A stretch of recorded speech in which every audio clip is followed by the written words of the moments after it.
Are you looking for a faster video? Well, today it's a live stream, and I know you're probably looking for a really nice and tidy, edited down video, but I have ways for you to make it faster. You can click that little gear on the YouTube settings right there on the video and adjust the playback speed, make me sound like a chipmunk, and it'll go a lot faster. You can also look and see if there's timestamps for this project in the description, and if you're on a desktop, you can hover over the time bar at the bottom of the screen and see if it's chunked up into chapters, and then that way you can go directly to the step you're looking for. And lastly, you can also tap on the screen on the right hand side of the video picture or on the left hand side to make the video jump ahead, forward or backward if you're on a mobile device. And you can adjust that amount in your settings so you can have complete control over how much it jumps. So if you are on a desktop, you can use the fast forward or the rewind, and that will make it go faster as well. You can also enable subtitles, and the little CC on the screen will enable closed captioning. That way, if I am a little bit harder to understand with that double playback speed, the subtitles might help you out. All right, well, I know that it's not a nice little edited video, but if you sew with me, we'll get there together and it'll be lots of fun. And now for the live stream. Happy sewing!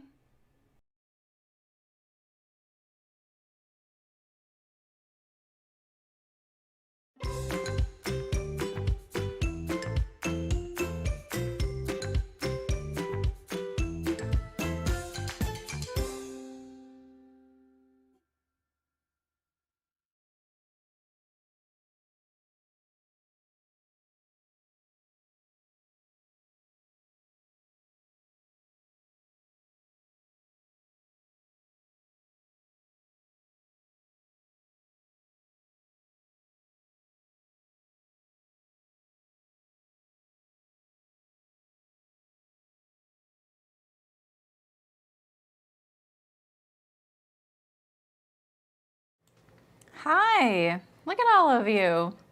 How's it going? Hi, Emily, Hannah, Nicole, Carrie, Tiana, Malin, Lynn, Sarah, Martina. Wow.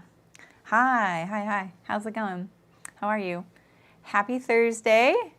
My week flies by, man, because I start my day on Tuesdays, so I'm already like a day behind the rest of the world, you know? Hey, Delwyn, how's it going?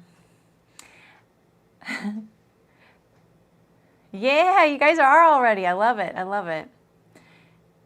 Okay, so I'm making the Piper Tunic by Wardrobe by Me patterns today. I wanted to show you the two fabrics I got from Minerva as part of my brand ambassador first before we start sewing, since I mentioned them yesterday.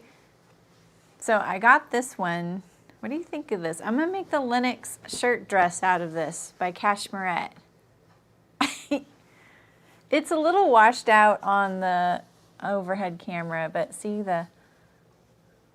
it's really cute, right?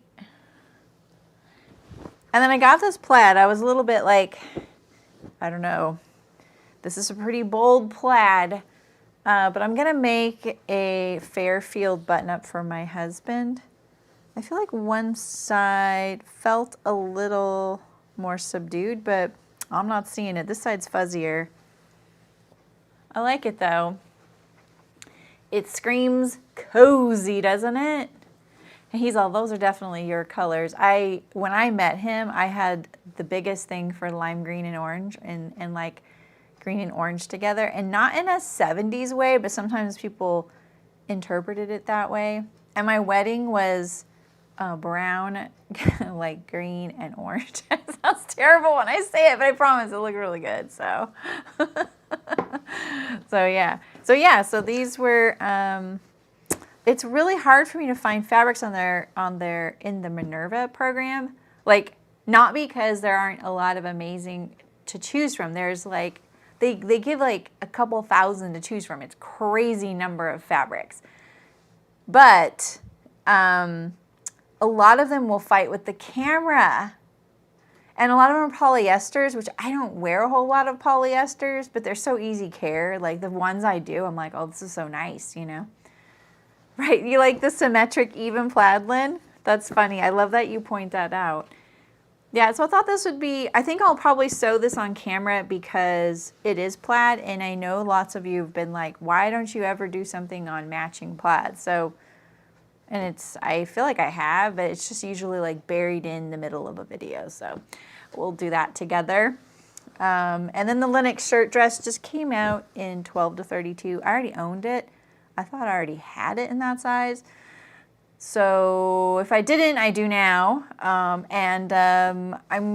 figure this might be a good choice. This designer's new to me, and I really liked a lot of their prints. Let's see if it says it on the... Let's see who this is. Oh yeah, Dashwood Studio. That's kind of new to me, and it's called Good Vibes. Beth and Janine for Dashwood Studio. Good Vibes. This is one of those mammoth flannels. So, Sydney, that's awesome. All right, let's get to business here.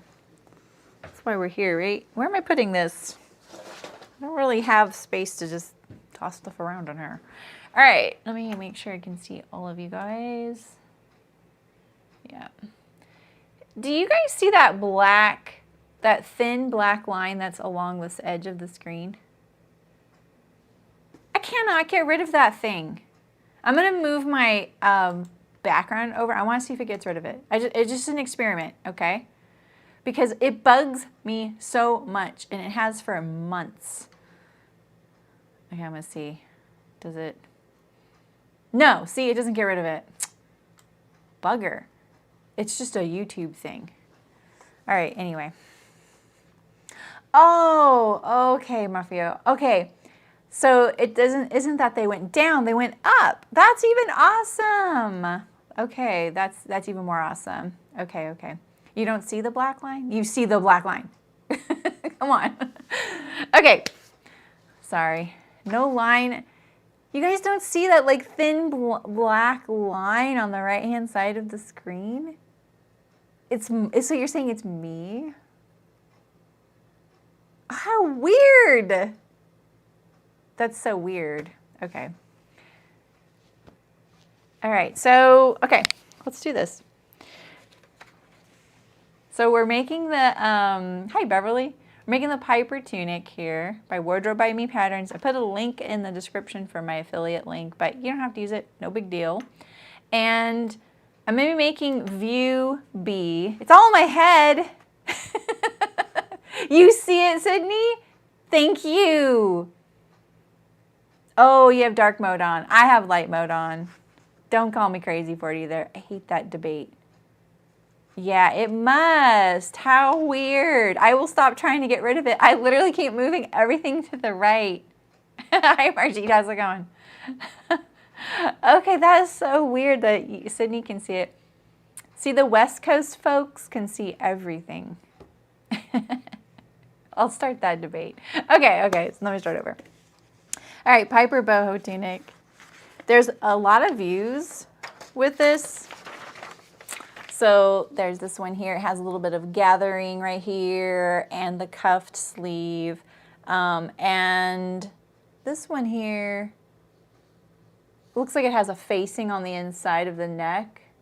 Can't really quite tell.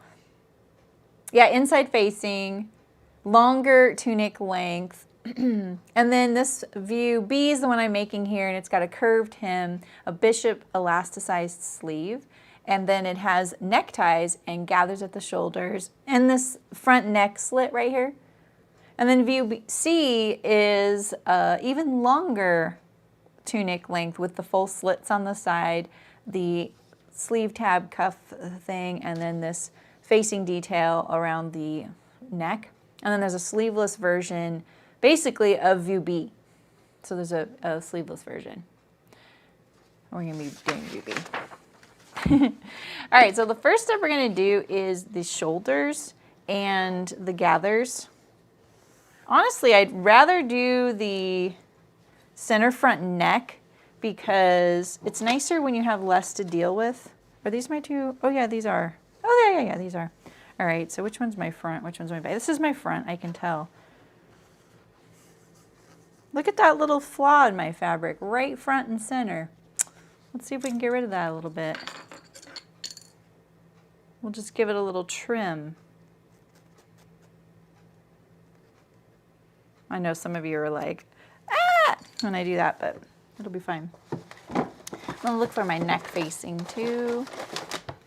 Right here. I interfaced my neck facing here, or the placket facing. This isn't a neck facing, sorry, this is the placket facing for the slit. And I'm going to get the pattern piece out because I need the slit depth here, which is right here. So this right here is your stitch line, this little angle. See that? But that is typically what you're going to do on a placket. This is kind of like how you do a sleeve placket a little bit. All right, so let's find our center here.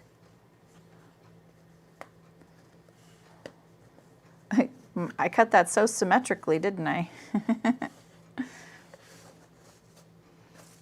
And I think that the instructions have you turn this edge under, but then you don't really do anything with it. If you want to top stitch it to the garment, that's great. But I think if you're not going to, you might want to overlock or finish this edge. So, or you could just turn it under and hem it. But if you really want it to stay to the inside of the garment, you're going to probably have to stitch it down.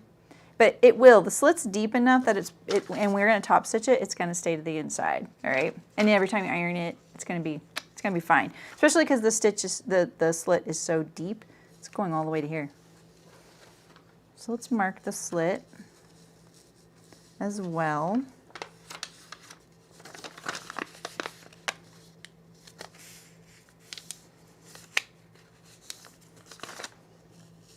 Just like this. And because it's going to get included in the inside of the garment, I'm just going to use my chalk because no one's going to ever see this. You don't really need to do it on the front because you're not really going to see it. In fact, actually what we should be doing this on the wrong side. That's what we should be doing. This is the side we're going to see. We're going to see the wrong side. And we're going to do it to right here.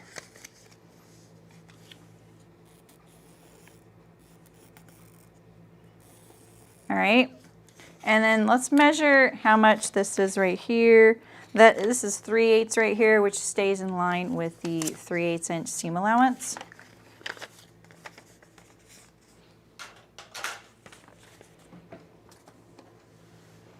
And now let's find the center front here.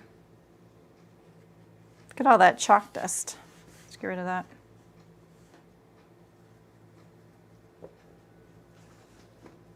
Okay, Sydney.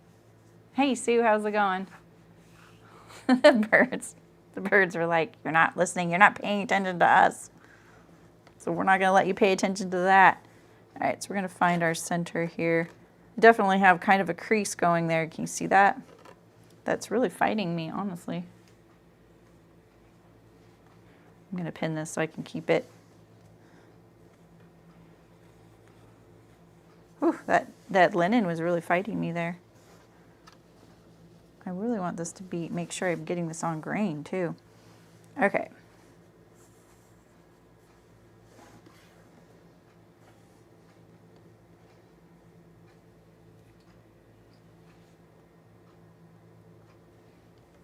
I'm going to slit this right here so that I know that that's the center.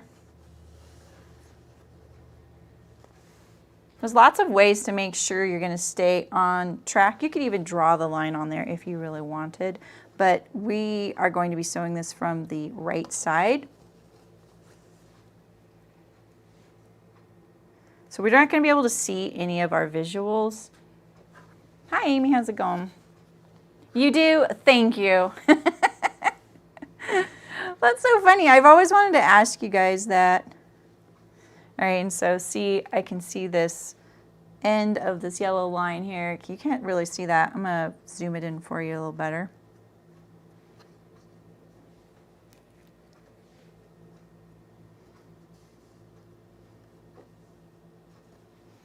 These stubby little pins, I really like them because they're so thick. They're really stubby. It's kind of funny. Okay, so So I want to show you up close here so you can see. Let's tone down the brightness a little bit. Nope. Yep.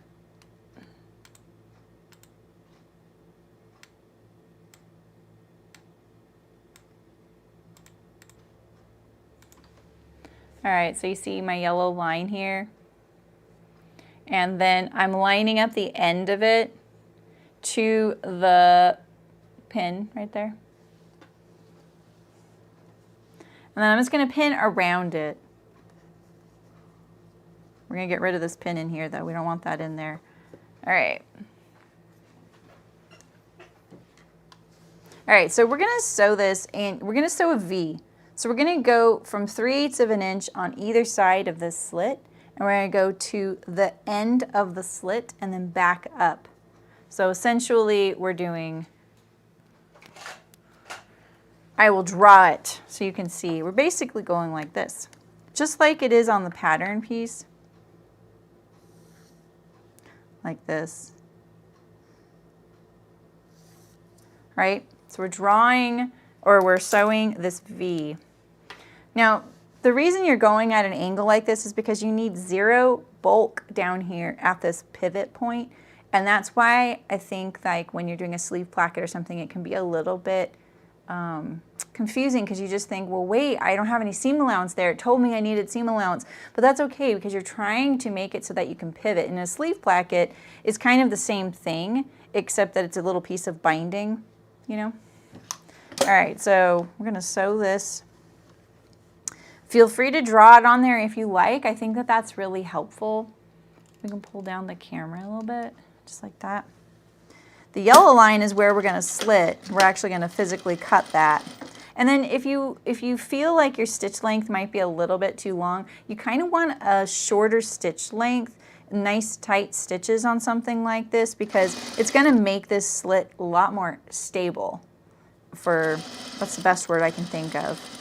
So go to that point down there and then just turn right back around and go straight back up. Try and be really straight with this. So just like that. You can see my stitching here. See that? I just changed to cream thread, so that's my tail, even though I did do a little stitching. There we go. We can get rid of all these pins now. On a lot more stable fabrics, not such wiggly fabrics like the linen, I wouldn't even probably need to pin that. But I think pinning is really great because you really want to make sure you're going to get it perfectly straight down the center front, right? And now you're going to slit. You're not going to be shy. Just like when we were doing the welts, you want to go all the way into that point.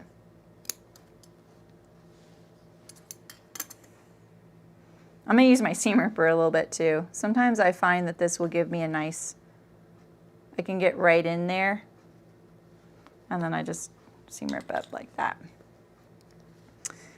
And I think like my stitches are a little too deep past my pivot point. I'm wondering if I'm going to be able to turn that. I think that I could have used a little bit more space here so that I could get right down in there. But, you know, we're talking about, this is only 3 stitches right here, so I got to be really careful. All right, and now I'm going to check it out before I go press it, because I think that that stitch is too long. Yeah, I got too pointy. I was too precise. There is such a thing.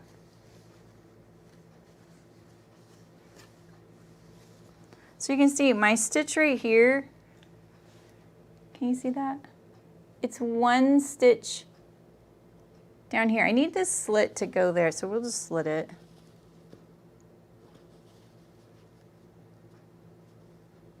My pivot is just too close together. It's too narrow. What's my backup plan if this is too much? I'll just make it bigger. Hi Sharon, how's it going? Oh yeah, so see, look at that. I went just a little too far. I'm off to such a great start. This is normally such a really simple thing, but it is a focal point, and we really want to make sure that you're getting a nice deep V, but you almost need the V to be wide at the bottom.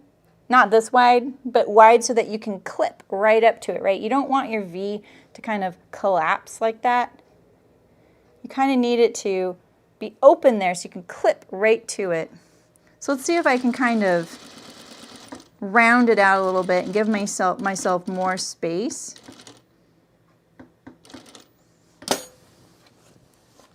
And make sure that whatever you're doing on one side, you're doing kind of the same thing on the other so that your placket doesn't get asymmetrical. I'm gonna look at it on this side. Yeah, that looks a little asymmetrical. So let me.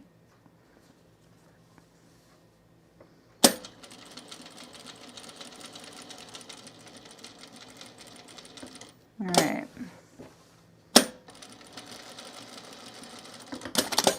All right, so now let's clip it. That's better. There we go. Okay, so now we're going to take it to the ironing board and we're going to finesse it into what we want. But see, I'm getting a little bit of a tuck right there.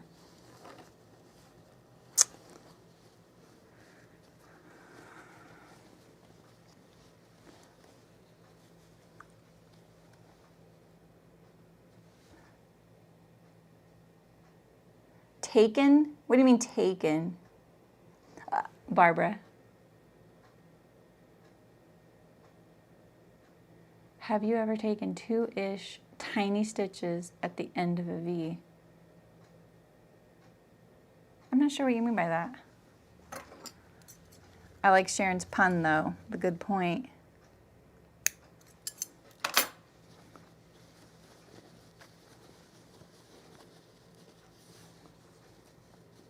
I'm having so much trouble and I feel terrible. This side looks good. Like, I can get this side to look good. It's nice and flat. Oh, to round the point. Yeah, I kind of just did that, but it's not giving me my results. I think it's fine. Yeah, it looks fine. I'm being shy about it. It's fine. Okay, let's go to the iron. Yeah, that's what I was just doing. I was just thinking like that point is just too narrow down there. So that's why I went back and kind of just widened it a little bit.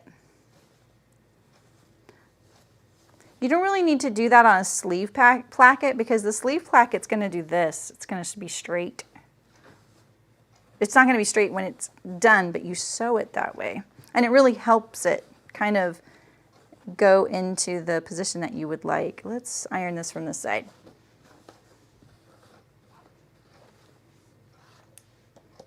All right.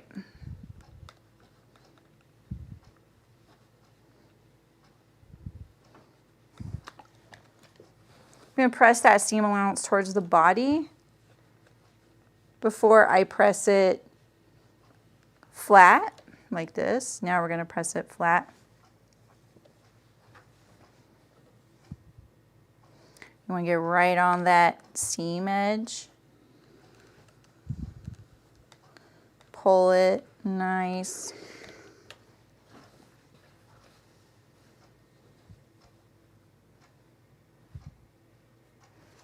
Okay. Kind of over rotating it a little bit. I'm sure I'll have a tiny tuck right now, but it's one I can get rid of because I was kind of over rotating that seam so that I made sure that my placket, this facing here, doesn't show on the right side. There we go, that looks good.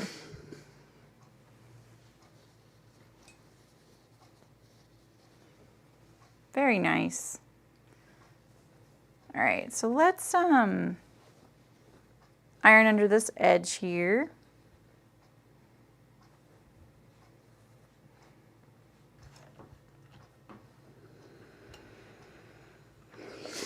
This is what the instructions say, and like I said, like if you're doing this, if you're ironing this under, you could then, you know, top stitch it to the garment.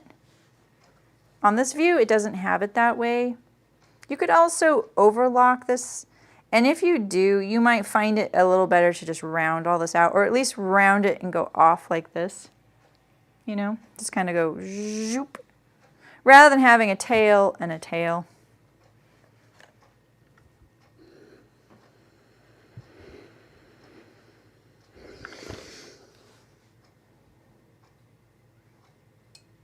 Okay. All right.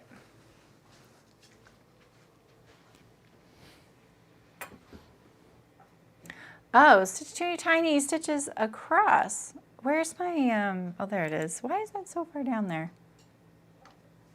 Hi, Angela. I see what you're saying, Barbara. That way you just kind of basically box it.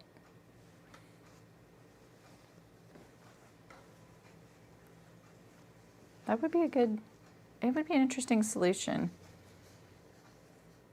All right, but that turned out pretty good. Look at that. It's nice and flat. The flowers definitely give it a optical illusion of not being flat, but it is. Very nice. And then this is what it's looking like on the inside. Like that. And I think because I'm trying to stick to the instructions, so like I said, you could stitch this down, right? You could stitch this down to your garment. I would make sure that you're doing this in a symmetrical way. So what I would do is I would do it from the right side, pin this, and then stitch it from the right side, just feeling where this edge is. And then when you have this little flap of fabric here, just turn that under like this. I wouldn't clip it unless you have to, or at least maybe clip it like right here. Let's see. Let's see what I could clip. I could clip a little bit off. Maybe what I could do is clip into here and then clip that off, and then that way we can actually fold this a little bit more and then fold it back like that. And then you have a nice point. So I just slit into there so that when you're ironing this edge here, you can actually iron this side down at an angle like that. So you have this little bump right here of this short side. You can even clip this off right here. See how it looks like? A little like dart, cutaway dart almost. This is kind of like the, also like the welt that we sewed, right? We have a little bump. You could even, you know, dare I say, I think it's might be a little complicated. You could actually sew it together on this side and then turn it and have a point. But I feel like this is a little easier to manage personally.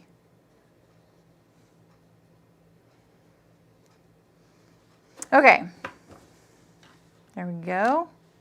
I think I'm gonna just hem this.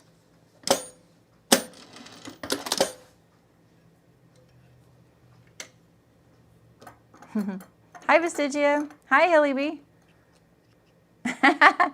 You're new. Welcome. Thanks for coming and saying hi. Are you new to sewing?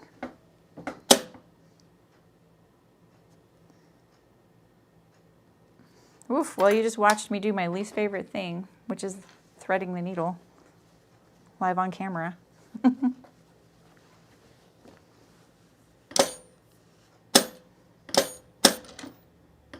trying to decide where I want this.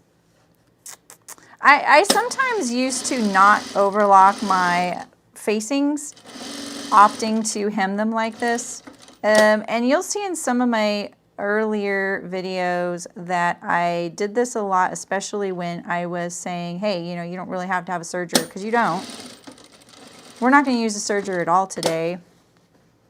It's not necessary. And this, especially because there's interfacing, this actually makes this edge stable, and you won't really have much in the way of fraying.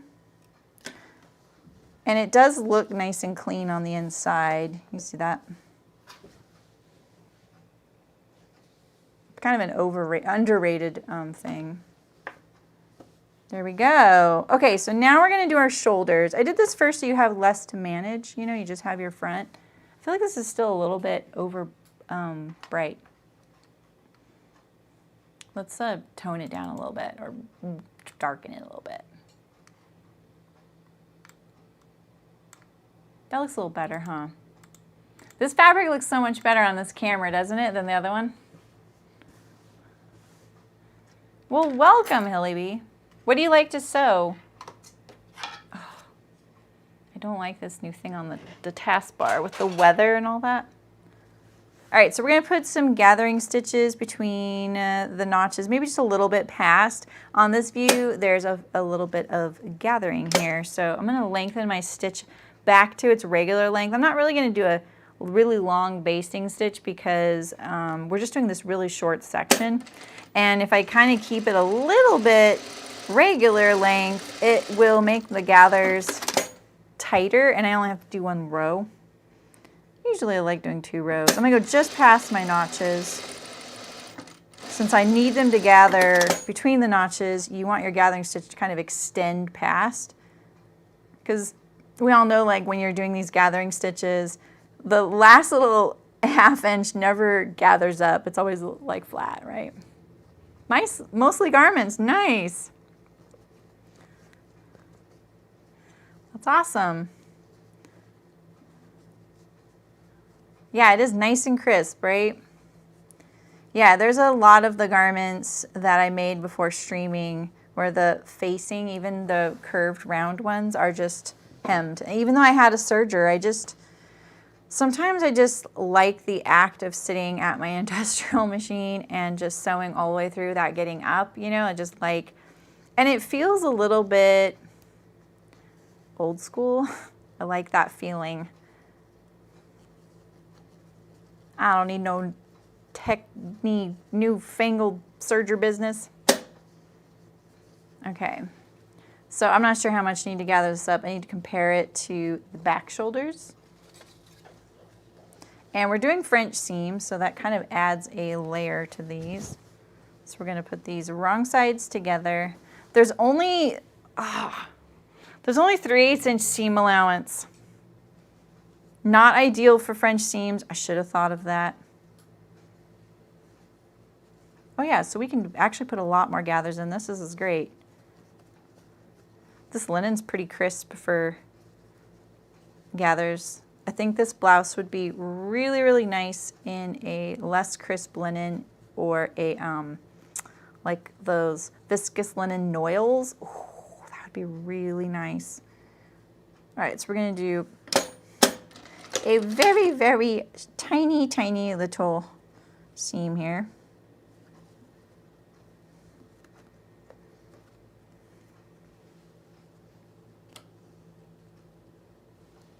See, it's gathered up a little bit more. I'm gonna over gather it a little bit and slide some down. Here's my notch. So I'm lining up my gathers inside the notches on the back. Put this here.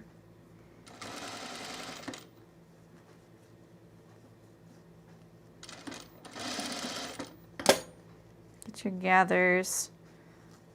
Sometimes it's good to have 2 rows because you can get nice evenly spaced gathers, and they just come off of the seam a little nicer. There's just not much room in a 3/8 inch seam allowance for that. I'm gonna use my awl too.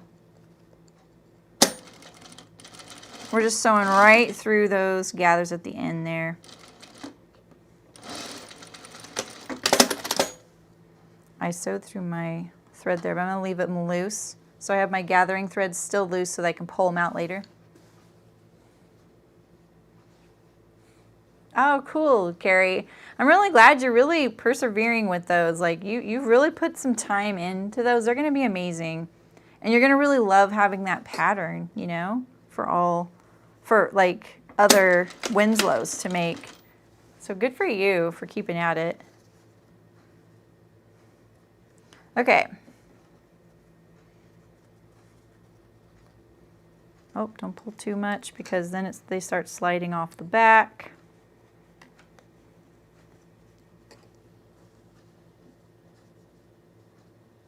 This linen is a little wiggly. Put my gathering stitch there.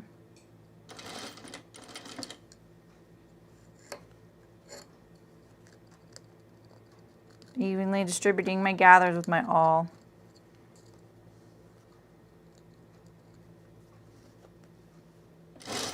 Oops. I really surged forward there. And then my bobbin finished right at the same moment, so it sounded a little dramatic.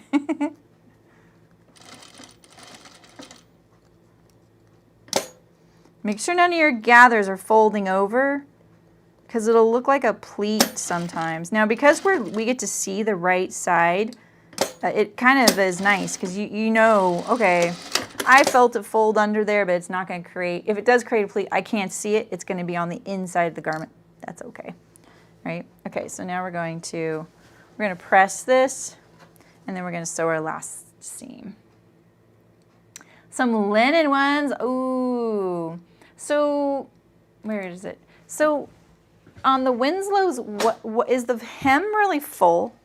Like me and Sydney both made the Tanya culottes. And those are kind of got a gigantic hem. And it's curved too. So if you make the Tanya, you have to hang them up. So I'm just pressing the seam allowance one direction, and then now I'm going to press the seam on the actual seam. That just helps my French seam kind of behave, and it sets it up really nicely, especially since I have such little seam allowance for them. I think 5/8 is kind of ideal for a French seam. 3/4 if you need more. Half is doable.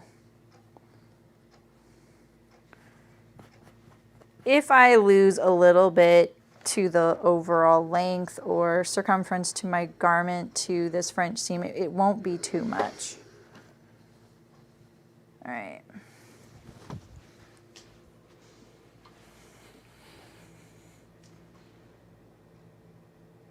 I need to move this up here. Here we go. It's a straight hem. Oh, okay. Yeah, the Tanyas are super crazy curved. Yeah.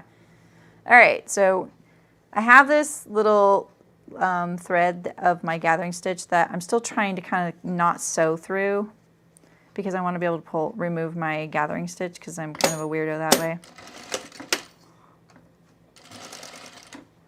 I'm going to sew right next to these gathers, and I'm going to still look at how they're arranging and kind of pull them straight down so that they behave the nicest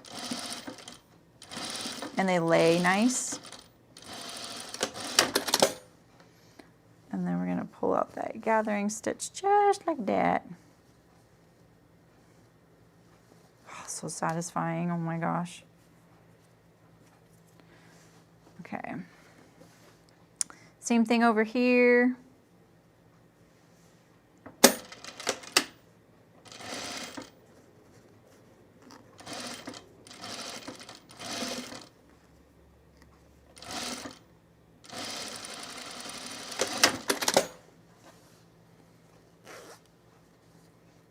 I like it when I'm pulling my gathering thread and it was on the right side, because if I can see the bobbin that's left behind, it's a lot easier if it's on the inside of the garment. Because I can't see, like the thread that's remaining after you pull that first one, it's really great if you can see the other one. All right, so there we go. And then now we're going to top stitch across these shoulders, pressing the seam allowance towards the back.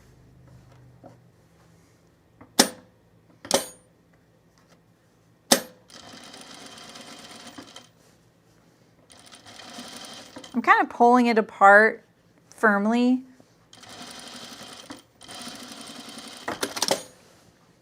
All right, same thing with this one.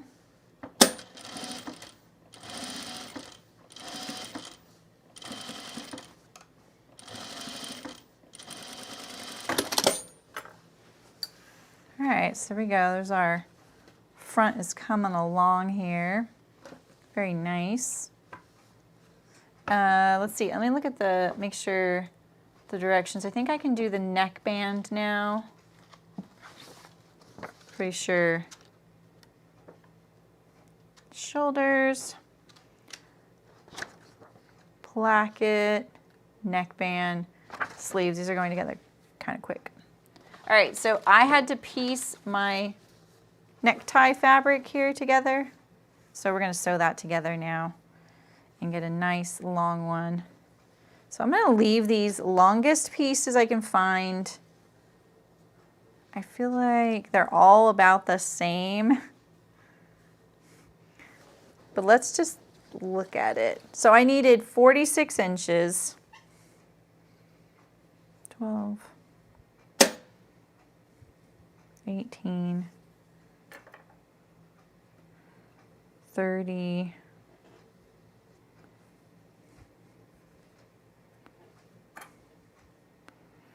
46. Okay, so this is about what I need here. So I kind of want to make sure I'm leaving the longest pieces for the ties without the seams. Are you, Nicole? Nice. All right, here we go. These are, I'm looking for the two that are opposite one another.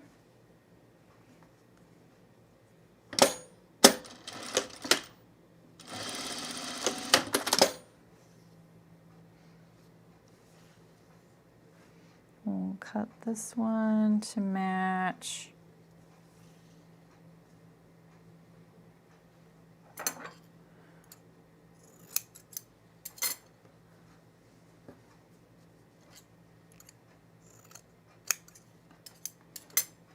I was really cutting it close with this fabric. I'm not sure you could get a piece of binding that long across your fabric, but you might be able to. Let's check it out here. If we mark this in the center, I'm just going to kind of gauge, let's see. If this was on here,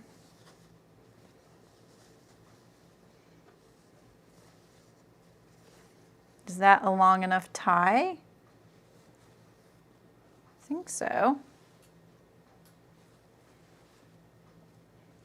Ties, well, if you want to do a bow, you need a lot more than you think. This is what I've learned.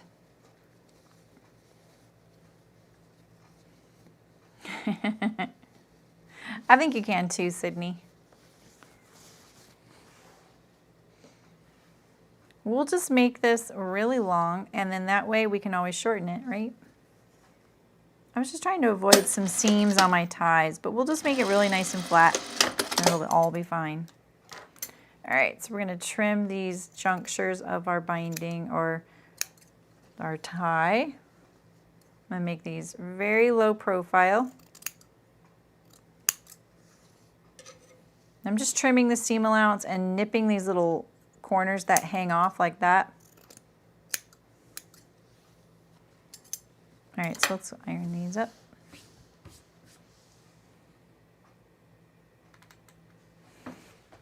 So what tops are you going to pick, Sydney? I love that you've been in Zoom meetings all year, but you're the only person that hasn't been sewing Zoom clothes. Because you know how everyone's like, oh, all I wear is pajama bottoms on the bottom, and then I wear a nice top. You're like, no, I need lounge pants.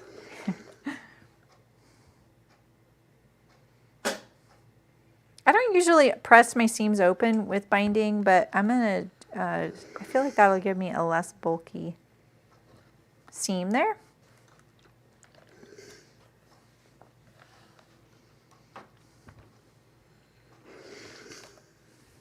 Okay, one more seam, just pressing the whole thing here.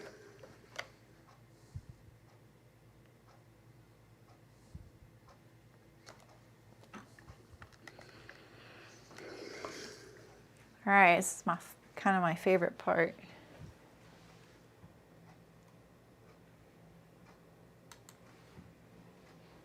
You just need 2 outfits, right? She probably does.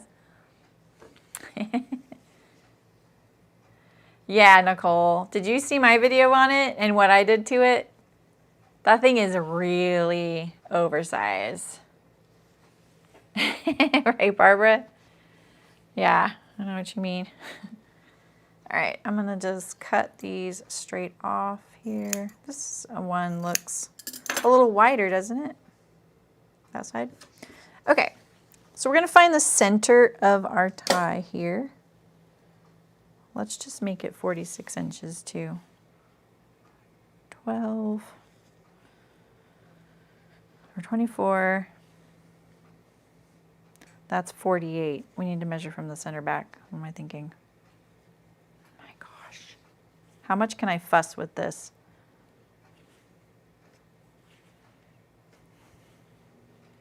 All right, here we go. I'm just looking at my seams there.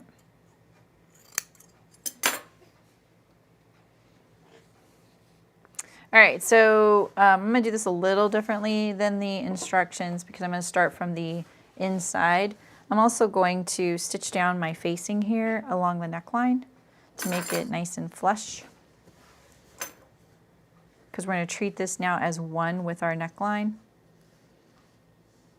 So just stitch it down inside the seam allowance, kind of making sure mine's all nice and flat because my linen is pretty wiggly. Even just doing this little stitch here can really make your placket a little wonky because if you pull on this side a little too much to line it up, and you can see mine doesn't line up perfectly there. See that? Go with that. You want what's laying flat, not what's lining up sometimes. As long as this is falling within your seam allowance of your neckline, it's going to be okay. You're going to catch it all in there, and that's what's important. And this could be off because of how I sewed it, how I cut it, the nature of the linen. There's a lot of potential there. The other thing I'm going to look at right now is making sure this placket is even right here at the top because we're about to put a tie and this is going to finish it.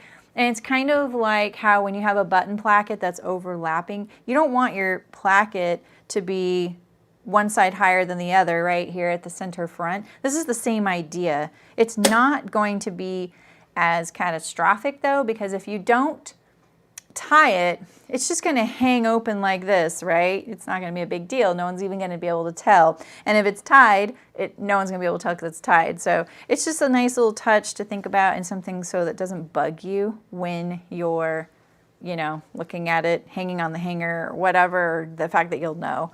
So one way you can do is you can fold this in half and check and then maybe trim it up. And mine does kind of match, but it's a little bit uneven. So I'm just going to, and try and maintain a right angle when you get to this center front edge there. Don't do it at like a point, like an angle, right? And you want to kind of scoop it as best you can. All right, so find the middle of this long tie and we're going to line that up with the center back neck.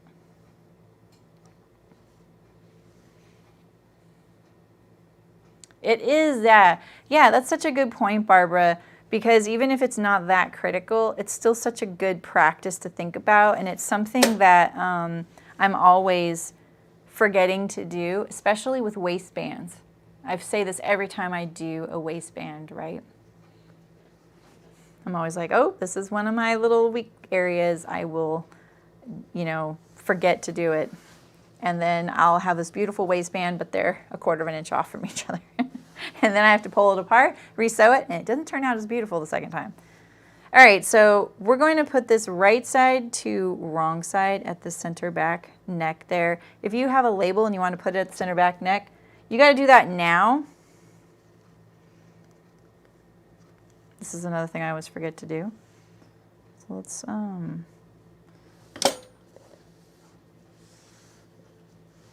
just tack that there to make it a little easier for myself, and then we're gonna put this on right here. And I'm just gonna kind of walk this around the neckline. Now the bias is really stretchy, so you're gonna have to, we didn't also stay stitch this neckline, and actually let's do that. I think that that'd be a really good idea in the case of my linen. So let's just stay stitch this neckline. I'm gonna stay stitch it at about 1/4 of an inch in.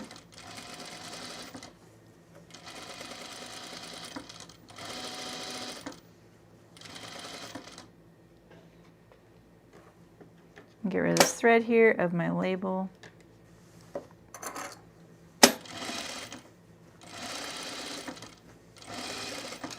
Stop that.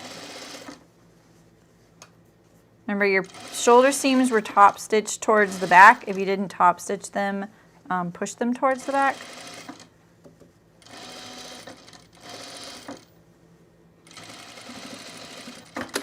All right, that's such a good plan there. Because I guarantee you, because this is on the bias and the neckline is a big curve, especially with my linen, it is going to definitely get stretched out. And one of the biggest problems with necklines that use binding as a finish is you'll see a lot of them flare. I'm sure someone watching right now is like, oh yeah, I have a few shirts like that. It's more problematic in a neckline that is a closed loop and doesn't have this opening here. This is gonna probably go a lot better and a lot easier to manage because it's open. It's got an opening here. But what will happen is they'll bind to the inside, right? It's not on the edge here coming off like a tie. So that's the other reason why this is going to be not gonna flare, because we've done the stay stitch and we're going to be cognizant of our binding. And when you have a binding finish on a neckline that goes to the inside of the garment only, you run the risk of it flaring because where you're stitching down the binding isn't long enough to go around there at that point. And so it ends up binding it up, making the neckline do this little like stovepipe thing and a little miniature version of it. So, all right, so we're gonna kind of walk this around and find our starting point. This is always really awkward with things like this because we're using a piece of binding and not like an actual facing piece. There's not really the opportunity for a notch. There was a pattern piece though. Maybe there was a notch. I didn't see any notches on this though. You put a notch there, or you start there. You just need the one side. Oh, this is so big. It's falling off my table here. So we're just going to, there's not really a need for pins. We just need this side, that's it. And we're gonna start here. Now remember, you really wanna make sure you're really consistent with your seam allowance at this point too, just like we were just talking about with the center fronts matching one another from left to right. If you do, a 1/4 inch minus on this side and a 1/4 inch plus on the other side, well, now your front is 1/8 of an inch off when you just spent all this time trying to get it nice and even. So make sure that you do that. And I'm also going to make sure that this tie is perpendicular to the center front here, even if it only is for like 2 stitches. I'm actually going to do a little bit bigger seam allowance there. I'm going to do like a fat 1/4. That's a technical term. Now, because the binding is on the end of the neck, meaning it's not to the inside and it's not to one side or the other, it's actually going to be just sandwiching the end of your seam allowance there. We're not worried about that stovepipe effect, but you can actually gently pull your binding a tiny bit. And it's going to help it all come together a little nicer on the next step, which is the step that probably everybody dreads the most. And if it doesn't match down at the center back, that's okay, don't worry about it. Like I knew mine kind of wouldn't, because you just never know once you're kind of gently pulling the binding how much it might shift it. That's okay, because we're gonna even up our tie before we completely finish. And I cut my tie like a couple inches longer. I'm sure that's built into the pattern. So we're just going around this neckline, see, and we're just gently pulling the binding a little bit. Make sure you stay, I'm kind of a little bit off of my seam allowance right now. Make sure you stay to the left of that stay stitch. And make sure you're not pulling on the garment, just the binding. I'm kind of scrunching up the shirt so it stays as relaxed as possible and doesn't get stretched out in the process. Okay. So all these little threads from my stay stitching here, I'm going to make sure they're in the seam allowance there. Especially right here, it's such a focal point. Remember, you want your binding piece to be perpendicular to this edge when you get here. Let's pull it around like that. All right, now let's check. You know, I feel like I might need to make a little bit of an adjustment here. Let's see. How is my opening here? And you can see, like, maybe you can't. This one is a little bit lower down, so let's just make this seam allowance just like a 1/16 of an inch bigger. We'll kind of taper it starting mid-front neck.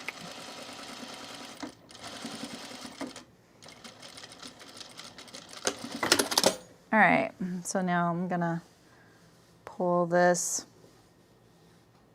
And that's pretty good now. All right. Sorry, I just whacked the microphone. All right, so now you're gonna clip well, you don't actually need to clip the neckline, so let's not clip the neckline. You don't need to because it's not folding. And all that's gonna do is make it a little bit less stable.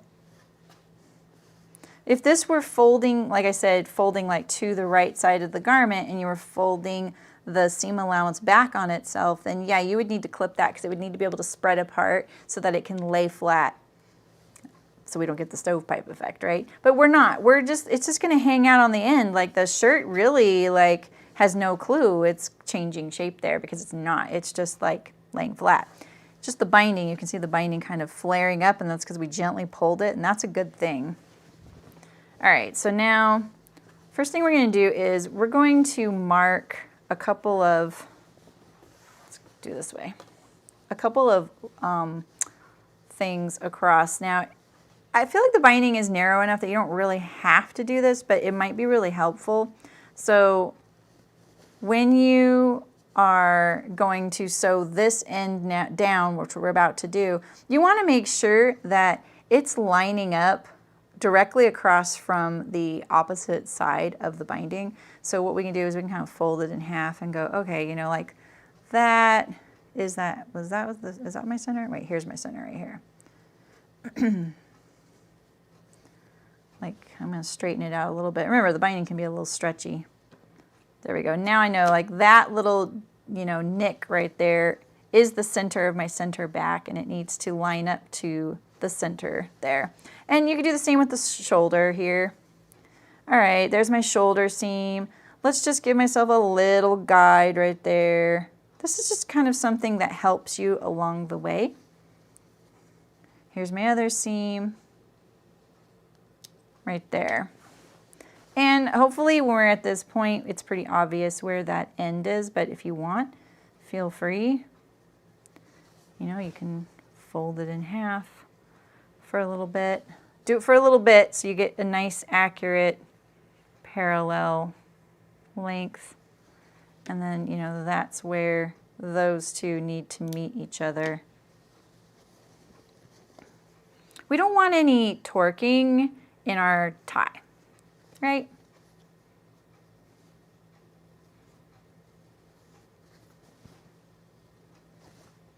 It's a little fiddly. I need to relax my shoulders. I'm sitting here like this.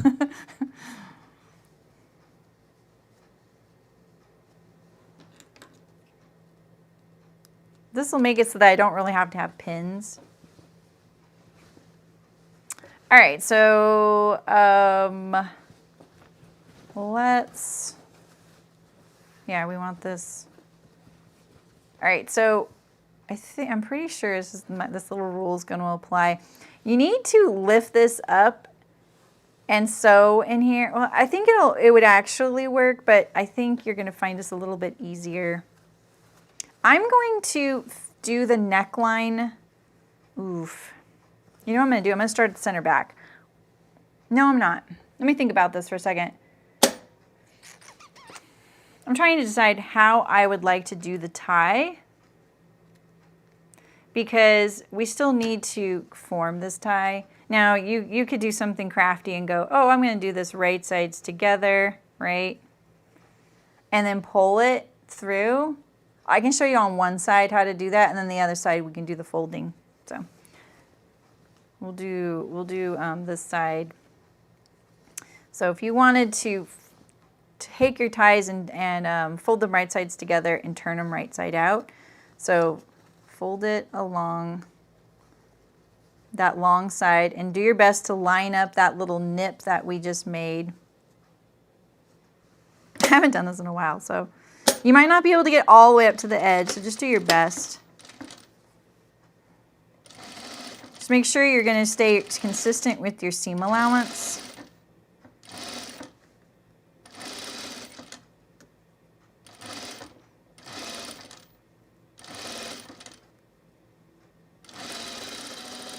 And we'll go across the end. All right, we're going to trim that. My linen is pretty open weave, so let's hope it... Well, it's not that it's open weave. It's actually not very open weave, but it is very loosey-goosey. So now I'm going to stick my loop turner in there, and we're going to pull it through. But it does mean I'm going to have to like poke through the end here, which sometimes kind of damages the end.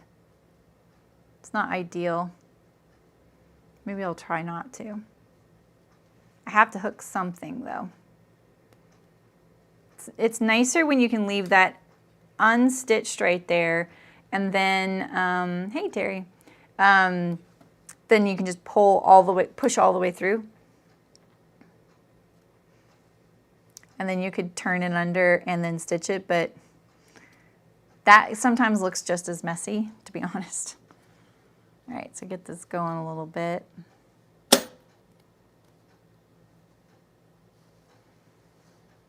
My linen is really grabby, so it's, here we go. I just gotta get it a little bit going. There we go, it's starting to slide, there we go. Just do little bits. If you're using this style, just do little bits, and then once it's out, pull that off, and then you can pull hard. Just keep it down here. You don't want to pull from up here to try to do too much because it'll kind of bind up. There we go. So now you have one tie that's finished. I feel like this is in some ways a little easier than folding it and edge stitching it. And we can still edge stitch this so that it'll look like the other one.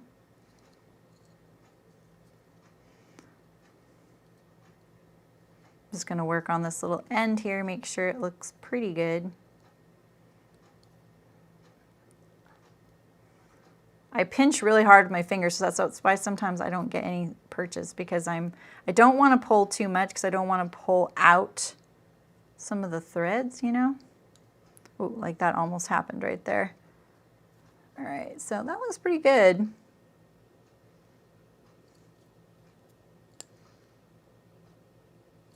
All right, like that's something like, it looks pretty good. Can you guys see?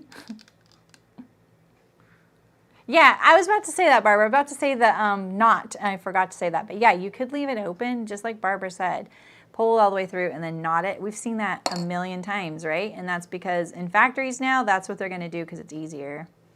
So that looks really good. You know, like, is it perfectly squared off? No, but honestly, when you're wearing this after the first time, you're really not going to notice that anymore, right?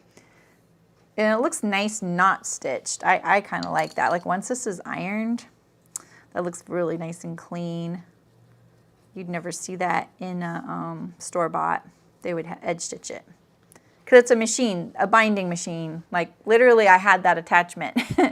And you would just bind the whole thing and then tie a knot in the end. All right, so this end we could iron this now. Or we could do it later. I kind of want to do it now because this way I only have the one back tack at the very end here. So we'll do that.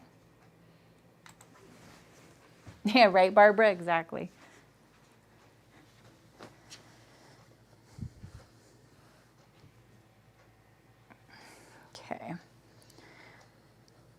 So this little end here, we may have to fiddle with it a little bit because the end right here,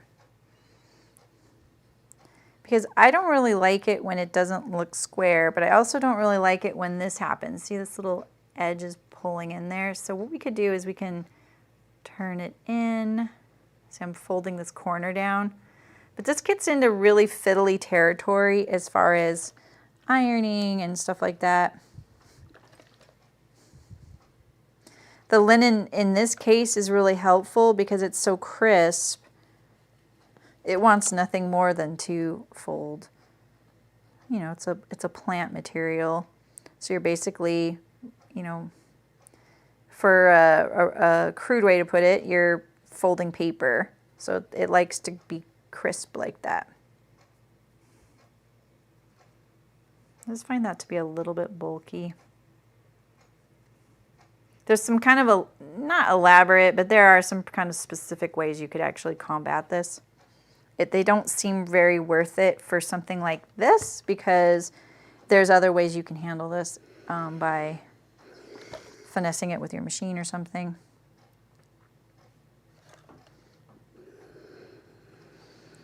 The other reason I like doing it the other way is this part. This gets a little bit hot on the old fingers.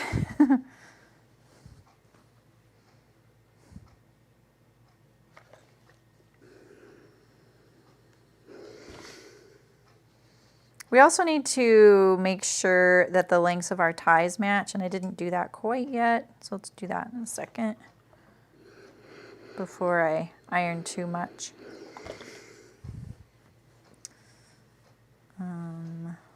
Where is it? What the heck? It's like way over here. All right, here we go.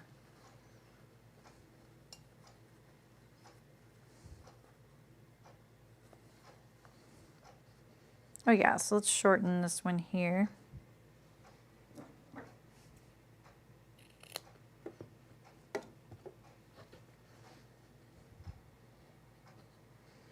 Maybe we could go like this, fold it in now like this, and it might be a little easier to poke these ends in when we fold it this way. I don't know, either way you have this little thing, and it's because of right here.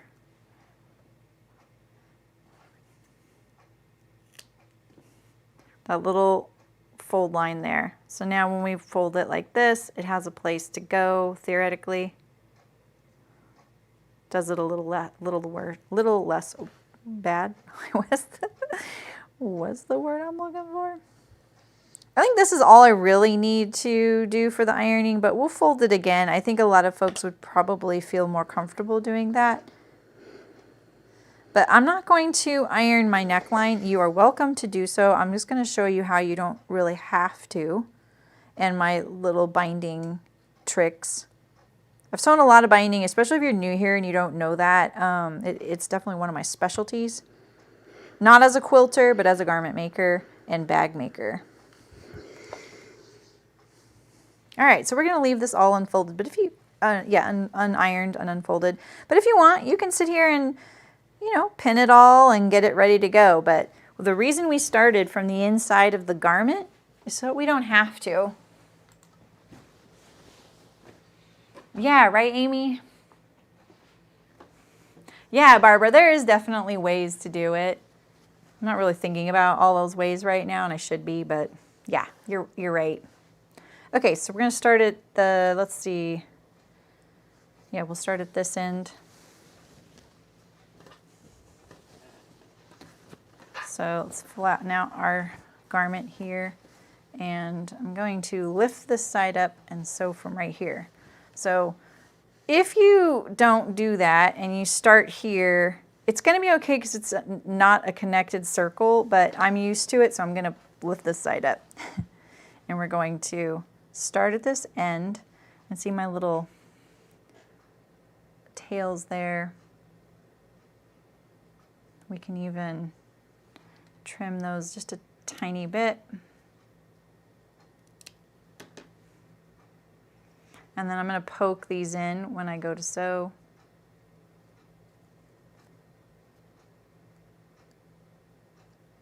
I wish I would have ironed my tie I already sewed, because that would have been nice and satisfying. I don't like sewing across these short little ends at all. I don't care what kind of machine you have, it never looks that great. All right, I'm just poking in those ends. I have this one thread poking out. I'll just pull the thread off later. All right, so we're stitching closed this tie that we just ironed. Line up those edges. It's going to be stretchy. Try not to pull.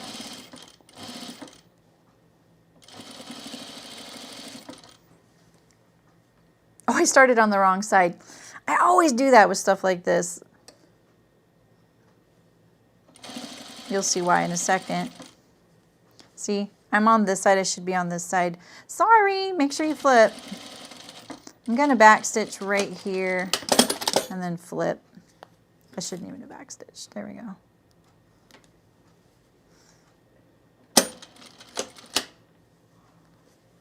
All right, so now here we are. We're getting up here in this neckline. I'm going to trim this seam allowance down a little bit. Usually I always trim seam allowances down. That one was a little wide right there because I was trying to even up my neckline from the other side. Okay, so I have an awl. And we're on the right side of the garment, so we're not concerned at all about where our bottom thread is going to land because we're on the right side of the garment. We don't have to worry about that at all. Nobody's going to see it, and that's why we started from the inside and we go to the outside.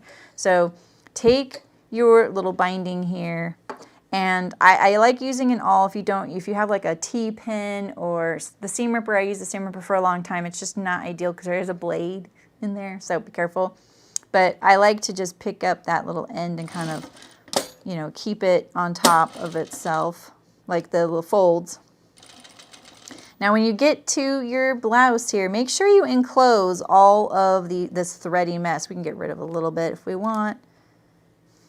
Pull that fold just past it, and then we're going to stitch it down close to the fold.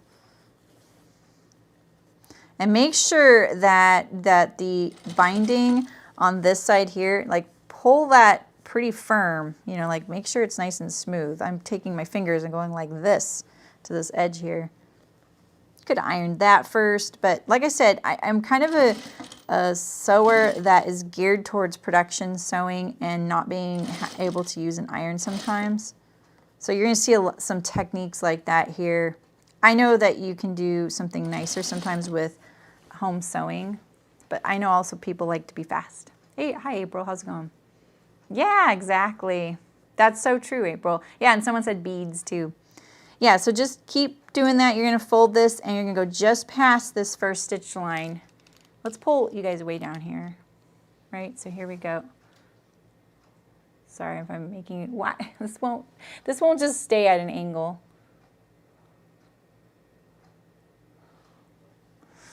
Yeah, so see here, I didn't iron any of this, right? So we're just folding this just past these stitch lines here. And we're on the right side, so it doesn't matter. You can hand sew it if you want, but you're not going to see me do that very often. I'm going to give you the tools you need to not have to do that, and then you can choose if you like that better. Sometimes people just like doing it because they really enjoy the process of, you know, hand sewing, binding. All right, so here I am at the center back. Can you see my label there?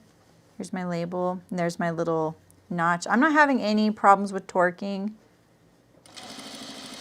This is where linen really shines. Like a crisp linen as binding can be good or bad, but this is like where it really shines because it really is kind of compliant. It does want to stay nice and crisp, and you're like, I want you to fold and stay right there, and it's like, okay, you know. So here's my shoulder notch, right? So we line that up just like that. Just go just past. Make sure you fold it just past, and look at how nice that looks. And on this side, if you sew it that way and you're always staying to the right of the original stitching, it is going to fall on the binding, but it doesn't matter if it doesn't. And I'm sure I fell off somewhere. See right here where I fell off? It doesn't matter. This is the inside of the garment. It still looks really nice on the outside. I just had this like panic moment that I had a black bobbin in and I hadn't noticed until just now. I was sewing before stream with a black bobbin for the cocoon. And I kept telling myself, don't forget to change that, don't forget to change that, you know. All right, so now I'm getting to this part where I pre-sewed the tie. So I need to make sure I'm kind of looking ahead because we want to make sure we don't get a little bump. So I need to blend this in and kind of make it look seamless with this pre-sewed tie right here. So we're going to fold it, because what you don't want to happen is to do this, right? You don't want, I'm having trouble making it happen. Have this little extra fabric and you're like, I can't get that in there, you know? Let's get rid of some of this thread build up here because I backstitched there when I did the tie. I can't really find the little thread. We're just gonna get rid of it. Chunk, there we go. All right, so I'm also, when you're using a fabric that does want to torque, like this side wants to pull down, I am kind of unconsciously I pull my binding that way a little bit because I really want it to line up straight across from itself. From, you know, where, if it were still a parallel edge of binding, I want this raw edge to line up with the raw edge that was directly across from it. I think of them as like buddies, you know? And that's when they got cut out together. They've been buddies ever since. I don't want to break them up, you know? All right, so then make sure that you pull this seam here right on its end. Don't let it creep to one side or the other. And then because I'm doing that, I really, this whole thread vomit right here is really annoying. I'm gonna take out some of it.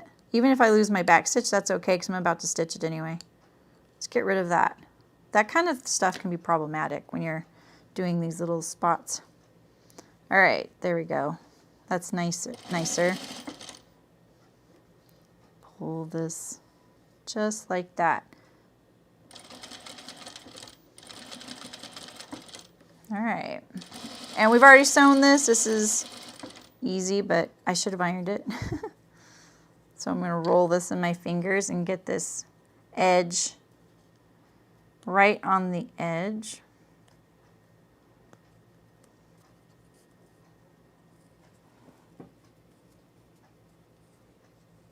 What? Really, Amy? Yeah, that's true. There are a lot of details on this. That's great that they calculated it. Yeah, because there's different lengths, there's side vents, there's like some shearing under the placket. You can stitch the placket on the right side of the garment, on the wrong side of the garment, not stitch it at all, use the facing, use the binding, sleeveless, there's a roll-up sleeve. There's a lot of options. I was just talking to my mom yesterday or the day before, and I was like, you know, I'm making this top, and I think that you would really like it. So I'm really glad I'm going to have one that she can try on. She's much smaller than me, but she tends to prefer wearing my size. So it's kind of handy that she can try my thing on, and I can say, all right, we'll just make it shorter or whatever, the sleeve the right length. So what I've learned with doing these ties here, like someone said, they always look homemade. I feel like it's always my back stitch. My back stitch always foils me and gives me away, you know. Look at that. There, perfect example. Because my back stitch always has this one thread and it kind of like gets sucked up in there. I will fiddle with this and then the whole thing will come undone and then I'm re-back stitching it and it's just this never-ending little loop that I get into. So you know what, just leave it. I don't really think you're gonna notice it once you're wearing it a lot, but look at that, it looks really nice. This is the right side, here's the wrong side, just to prove, you know, like if you fall off like there, it doesn't matter. And I think I've told this story before where I would get customers saying, oh, my binding's not secure on the inside, it's gonna come apart because they're like really examining it. There were a lot of people that examined our stuff because they were sewists, or there were a lot of people that would say, oh, I could make that myself. And so I think they examined it really closely, or maybe it just caught their eye, you know? And I would have to say, no, it's fine because it was secured on the right side. you know, and they're like, oh, okay. I'm like, you can return it, but you might get another one back that looks just the same. I'm not a perfect binder. And we didn't use our binding machine on every step. Like this one we wouldn't have because I would want the finished ends. Or I would have, and then I would have tucked the end in there. All right, let's see how it looks. Look at that. That's very cute. Where's this thread? Oh, here it is. Yeah, very, very cute. And see my neckline, nice and flat, no stove piping. And that's just because of the nature, because the seam allowance of the shirt is just still going straight. It didn't have to bend back on itself. So look at that. And then there's my label. This top is so cute. Okay, let's do the side seams and then we're gonna do the sleeves. Yeah, right, Amy? Yeah, sand dollar. That's what I call that. It's not a very nice term, is it? But that's what it reminds me of. I try not to say it and then it just comes out. I couldn't resist that. All right, I'm gonna do some French seams. I'm gonna set my sleeve in today using French seams. I told you I was gonna do that and I can't wait to do that with you because I love setting in sleeves with a French seam. I think it's a little easier.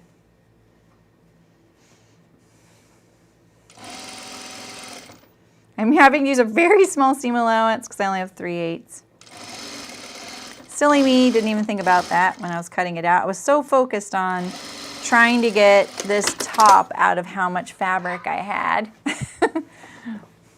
And I'm glad I did. It's gonna look good with my blazer.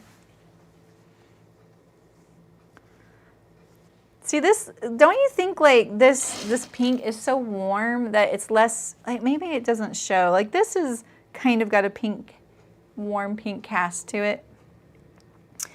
It looks less springy to me because of that. It looks a little autumnal right now. I'm not trying to sell everyone on the idea that it's not springy, but it's popping into my mind. Yeah, right, Terry? Oh, it does. It looks so good. And it feels so tidy and secure on the inside of your garment.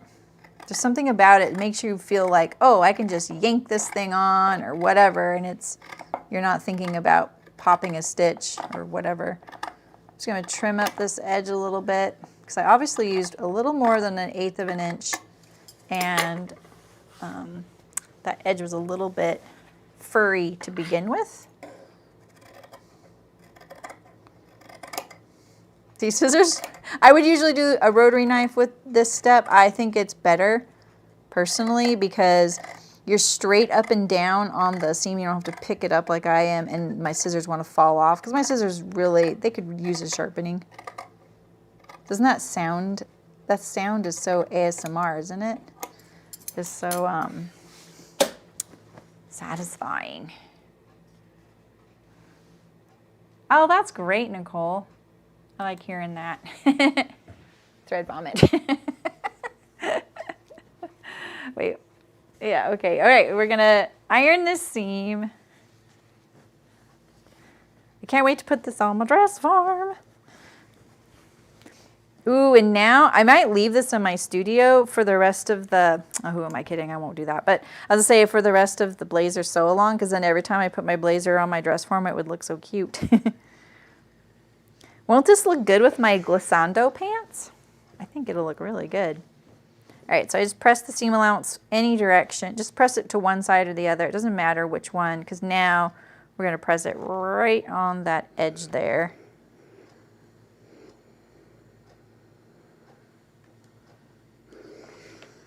All right. Oh, I should have done the underarm of the sleeve. Well, you know, just to kind of minimize the iron visits.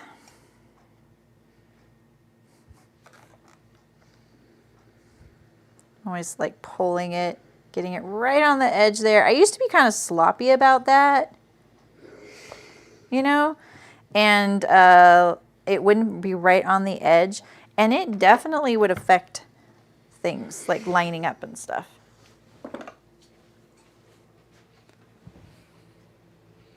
Yeah, it does have that kind of shabby look to it. Kind of antique.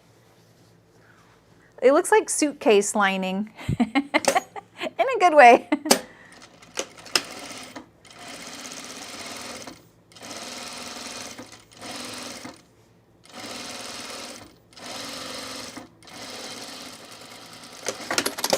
All right, let's do the other one.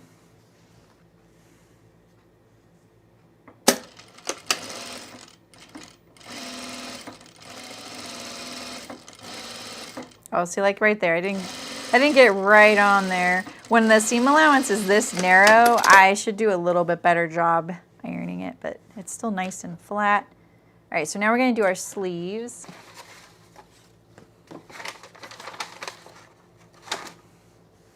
Yeah, we really don't have a whole lot of pattern pieces with this pattern.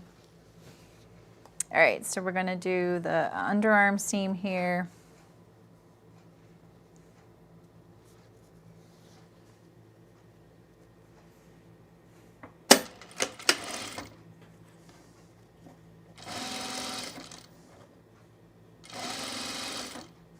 The French seam is going to be a little bit of a pain with the elastic.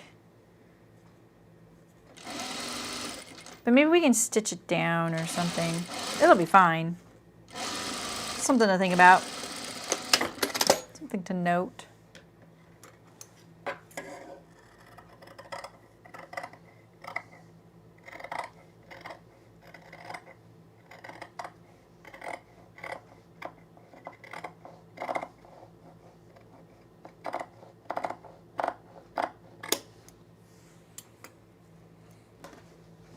All right, one more. Almost to setting in that sleeve. I have a dedicated video for that too, so if you don't want to have to hunt for this tutorial when I get there, I have a dedicated how-to in those. It's in that playlist. I think it's called like essential how-tos or quick how-tos. It's such a bad self-promoter. It's one of my most watched videos.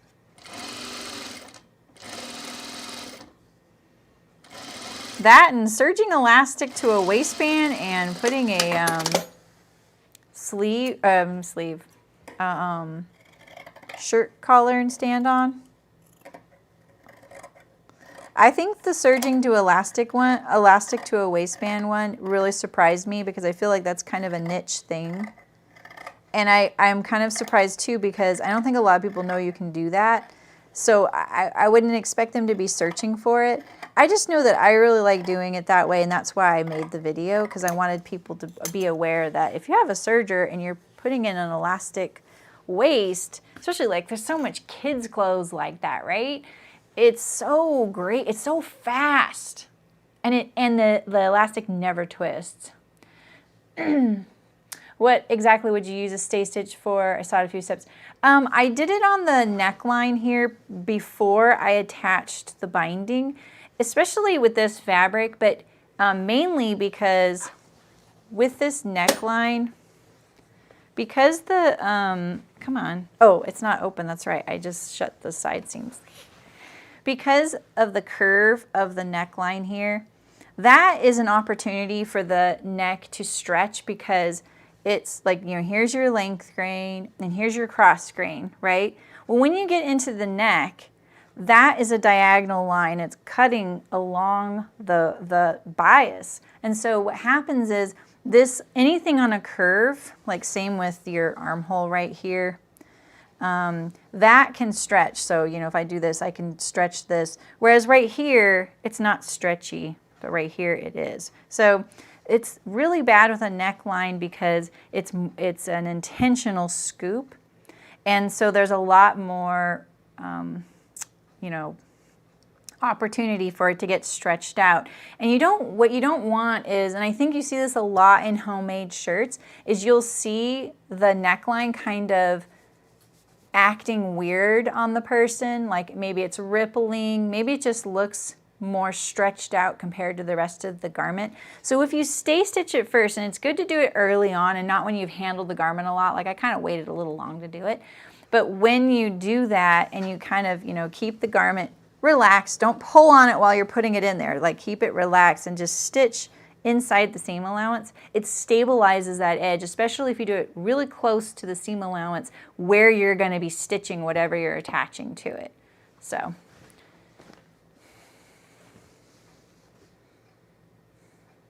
I don't know, Terry.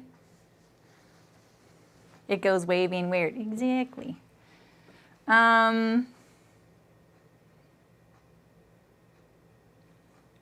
Your roll line is about 2 inches. Oh, that's interesting. Could you raise up your button? Or did you already put it in? Knowing you probably already put it in because it's a bound buttonhole, right? Could you raise the button? Like, do you feel like it wants to close 2 inches higher too? Like, does it feel... How does it feel?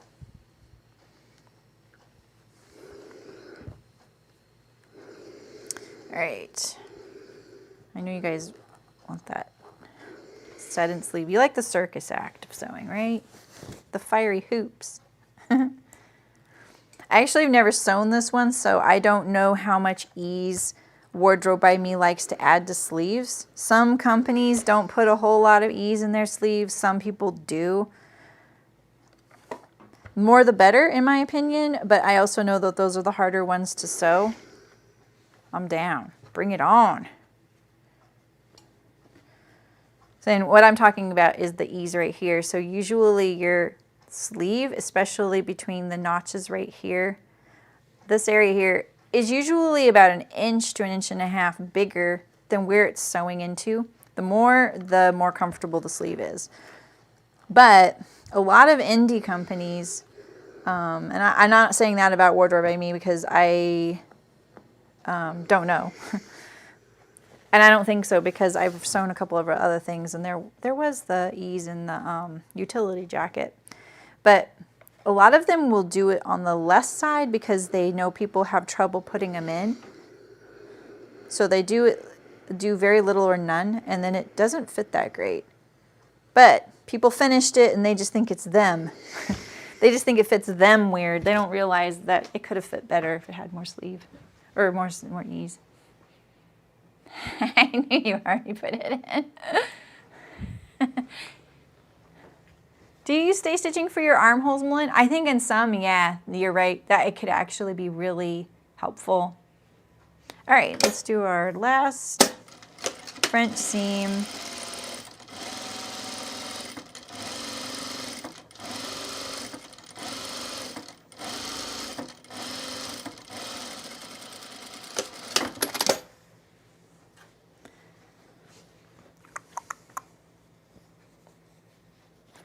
Okay.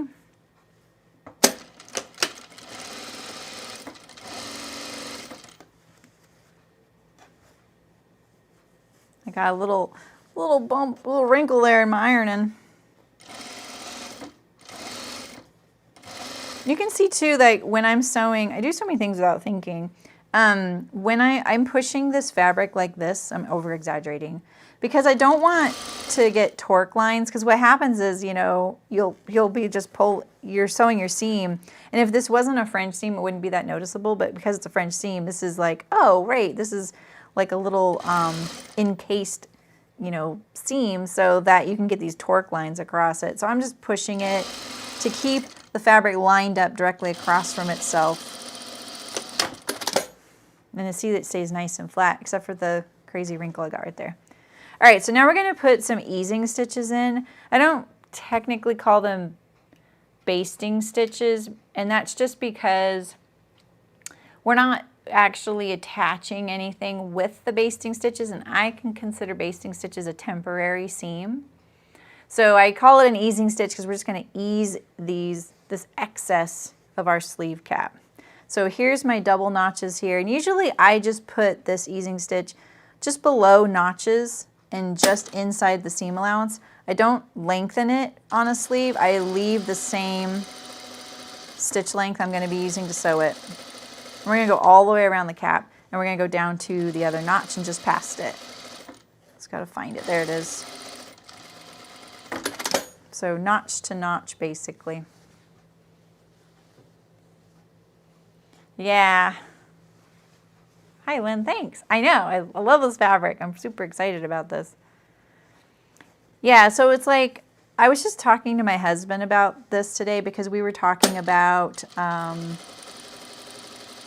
well, I won't mention that right now, but I was talking about sleeve styles with him. Not that he was particularly interested. It was on top of some other topic. But I was saying how, yeah, like this dress I'm wearing is the, it's got a shoulder seam and a side seam and no armhole seam. So that's very common in home sew patterns because they're really easy to sew and the look is really cute, but they're not the most comfortable. Like it works really well with this dress. This is the Charlie Kaftan. It works really well with this dress and I have a few of them. But in some it does, especially a shirt or something closer fitting, it can feel a little bit like, you know, you're kind of, you feel bound up, you know? And I will sometimes in some get rips underneath. Depends on how severe the slope is. Okay, so we're gonna gather this up. And it will be a little harder to slide your gathers than usual because we didn't change the stitch length. But that is actually really nice too because you don't want gathers in this. You just want to tighten it up and see how I've already pulled so much in there, but I still don't have a single gather on the actual thread line there. See, it's still smooth. Maybe you can see better on this side. Not the greatest lighting for this fabric. I don't know how much I need to take up yet, so I just take up a bunch. I just get it nice and, you know, tight.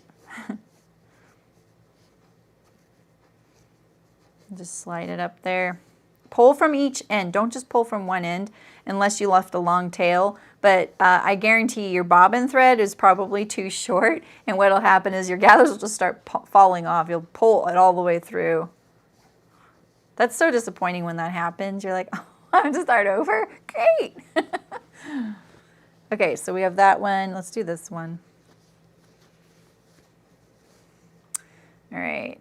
I like to pull from the right side so that it leaves my bobbin stitch on the inside, and that's the one, like once I remove the gathering stitch, I can see the bobbin stitch, just pull it out. Otherwise it gets stuck inside my seam forever. You don't have to remove the gathering stitch, but I like to. It makes it relax a little bit once the sleeve is all set in there. And it will help get rid of any of these little tiny, you know, puckers, for lack of a better word, even though we don't really have puckers in there.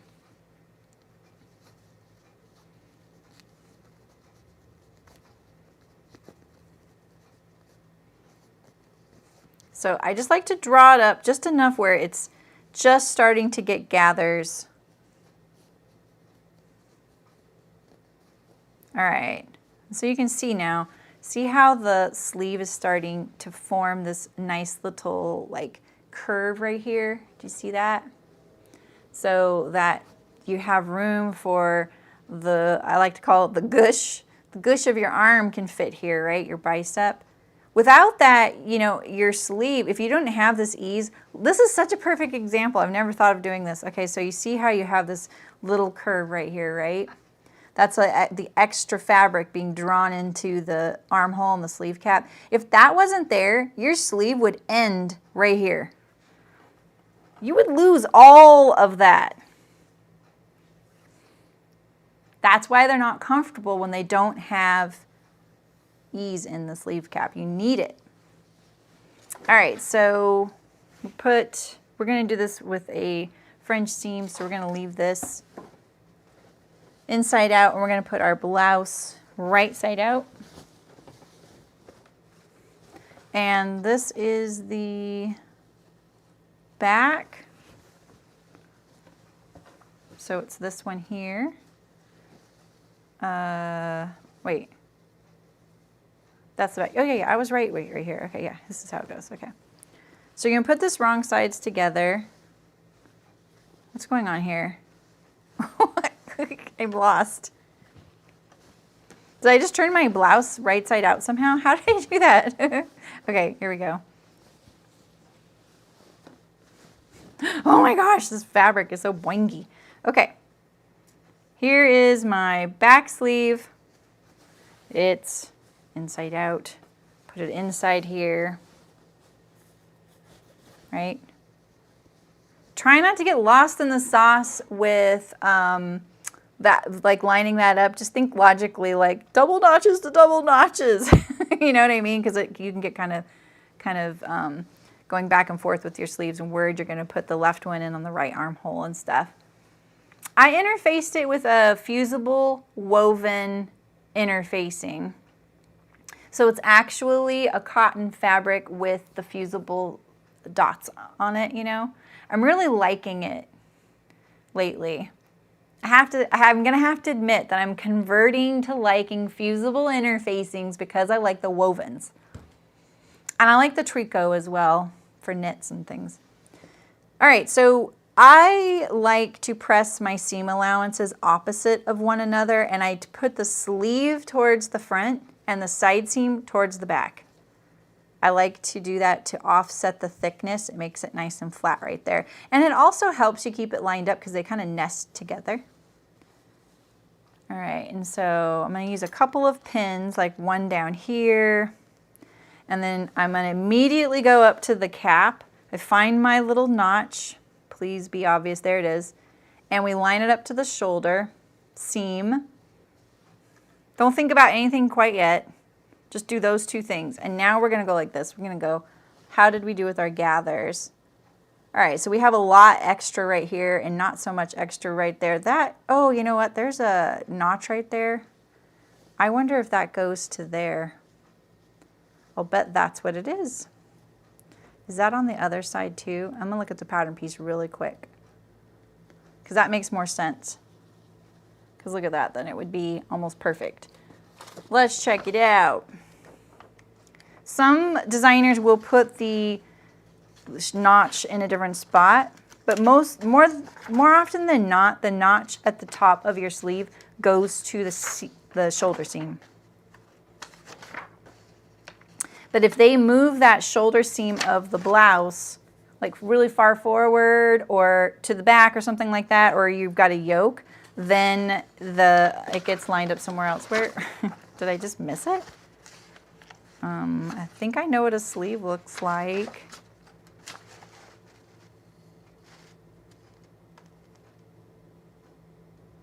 Match the notch at the top of the sleeve to the shoulder notch. Okay, so not the shoulder seam to the shoulder notch. Perfect. That's good news.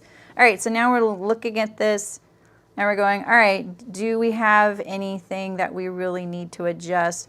It looks like I could let out some gathers here because look at how far away those two are, but this side looks pretty good. All right, and so we're gonna sew this around.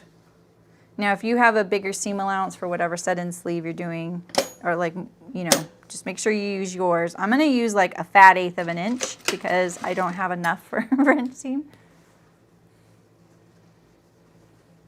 Yeah, right, Angela, exactly. Yeah, it's just a handy way to do it because I don't really like the bulk under there. So now, this, because we're French seaming this, it's okay when you stitch through this little ruffly edge of your sleeve. If you stitch down and it puckers, like you stitch down a fold, that's okay. Just make sure that you don't have any little tucks or folds or puckers on the actual line of stitches, but it's okay if we fold this over and stitch it down like this right now, because this is not our final seam. It's not the one that's actually going to show to the world. This is on the inside of the garment. It's just setting yourself up. And when you stitch those down, so just try and keep them perpendicular, you know, keep your edge, you know, perpendicular to the raw edge. Just line it all up. When you stitch that down, it makes the next seam so easy. So that's why I say this is almost easier to set in a sleeve using a French seam than not. And I know there's people out there that'd be like, if they haven't done it. They don't think that until they try it. And then they're like, oh, I see what you mean. It's kind of like permanent pinning, you know? Like I just made it so easy for myself.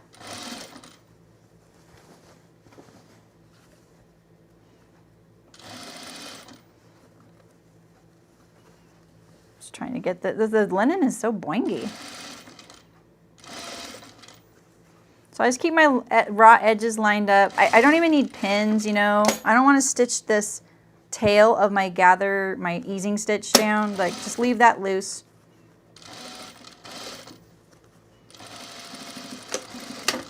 All right, and then we'll do the other one too, but we're gonna trim this edge.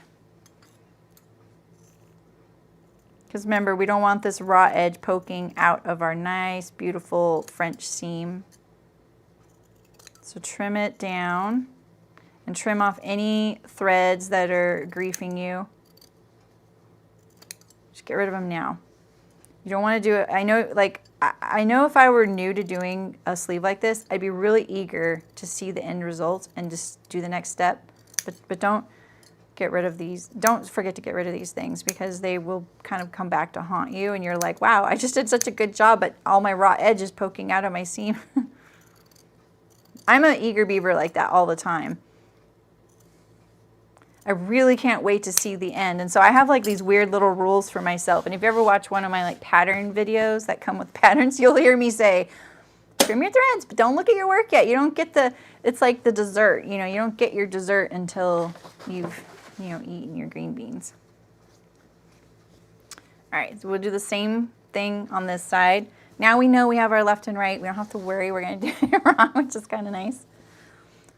Okay, so we're gonna put the sleeve seam towards the front, the side seam towards the back. Nestle those together, keeps them nice and lined up. And if you need my pep talk on why you set in a sleeve and you don't do it with the side seam and underarm open, tell me, because I'll tell you why you always set it in. Don't do that. Don't cheat. No cheating. All right, where's that notch? There it is, right there. Swipe or no swiping, right? All right, so let's see, how are we looking? This looks pretty good. I'm just gonna go for it. I just need those 2 pins. Another little helpful thing is if you don't have a free arm with your machine, like mine, you know, mine is flush. The bed of my machine is flush with the table, so I don't have a free arm to stick inside here. I sew from the inside of the garment anytime I have a circle like this, because then it keeps this whole side above and not below and sneaking under the needle. Hi, Elena, how's it going? Everyone's quiet right now.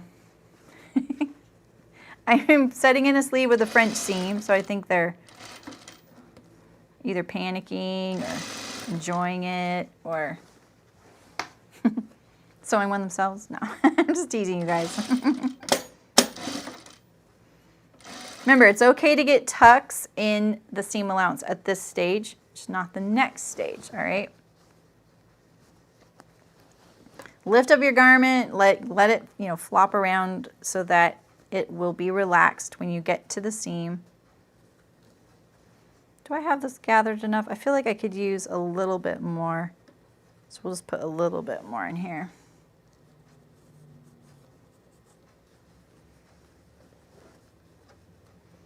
Keep your raw edges lined up. Stitch down those little gathers. This will work for any sleeve, any set-in sleeve. And the one I do in the video has about the max amount of ease that you would see. I think I do like almost 1 3/4 inches. That's a lot. You don't usually see 1 3/4 inches, but I really put it to the test so you can kind of see how much you can actually get away with. And I've seen some videos where people cheat about that stuff, where they only had like 3/4 inch to ease in. That's no big deal. You don't even need an easing stitch for that, as far as I'm concerned. All right, so now we're going to trim this edge now, and we're going to do the last stitch. And then we're going to do our sleeve elastics on the hems. Intently watching, yeah. Oh, right, Barbara? Does it really pop? Like, that's a bummer.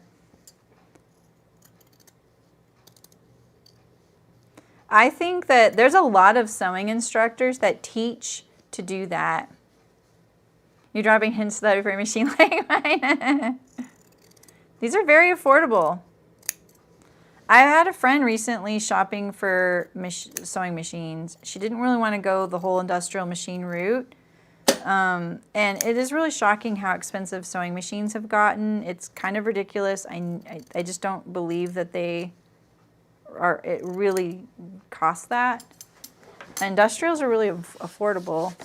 There could be some pricing issues because of the state of the world though right now.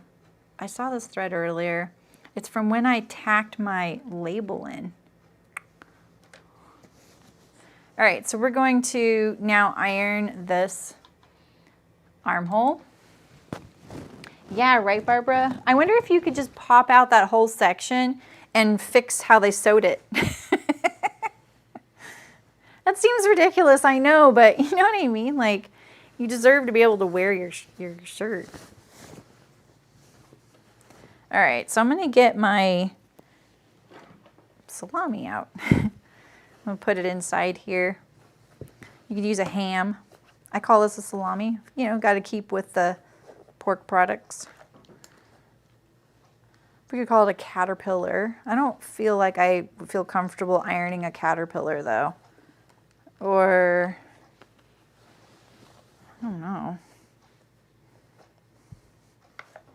So now just press this seam one way. It doesn't matter. You can press it towards the bodice or towards the sleeve. Whatever you can get it done. Because this is a little bit awkward. Look how tiny my seam allowance is. Boy, that is a very small seam allowance. All right, let's do this one over here since we're doing the awkward inside. I feel like of all the steps of doing a French seam set-in sleeve, this right here, ironing it took me the longest to really get a good job on, and it has improved the look of my French seam sleeves. Getting better at just kind of making sure I get this whole seam pressed. Because you don't want to accidentally take up too much seam allowance in this spot, and you don't want it to be too bulky, you know?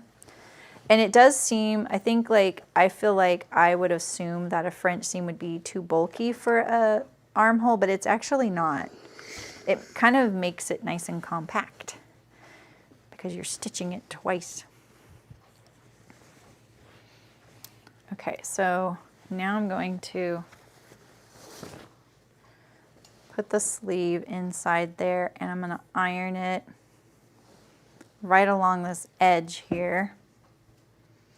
Get it right lined up there.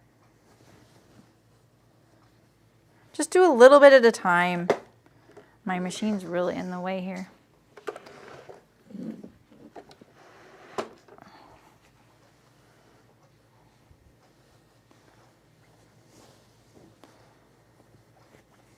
This is pretty awkward.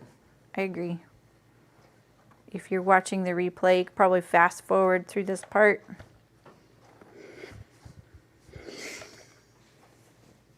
Just do little bits at a time.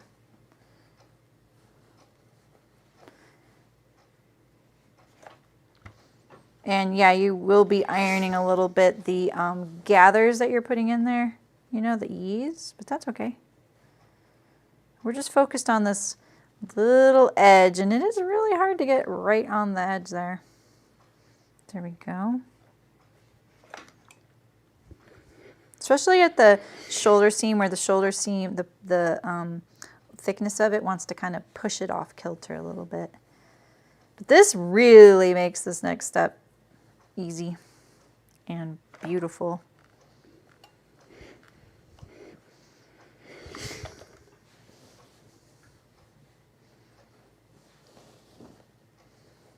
This is when I just wish I could go Control C, Control V to the other one.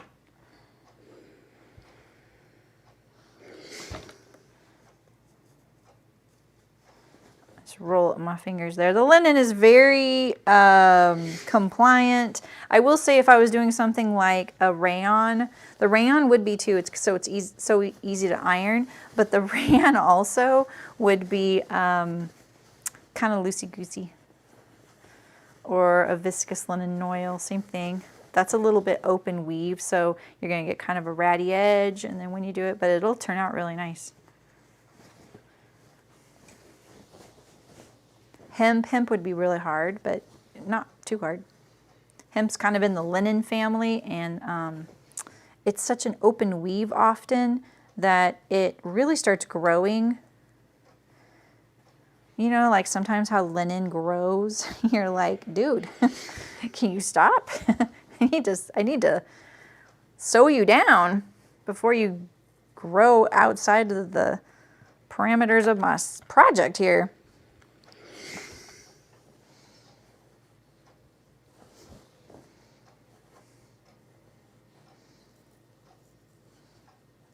It's kind of awkward. Like you can feel it. It's like, I don't want to lay flat there. You just told me that I need to draw up. And you're like, yeah. It's okay. It's okay. We got to cajole it. All right, last little bit, and then we're sewing.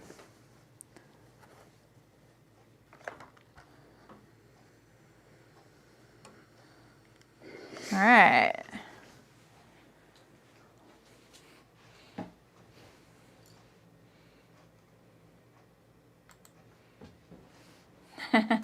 Right, Barbara?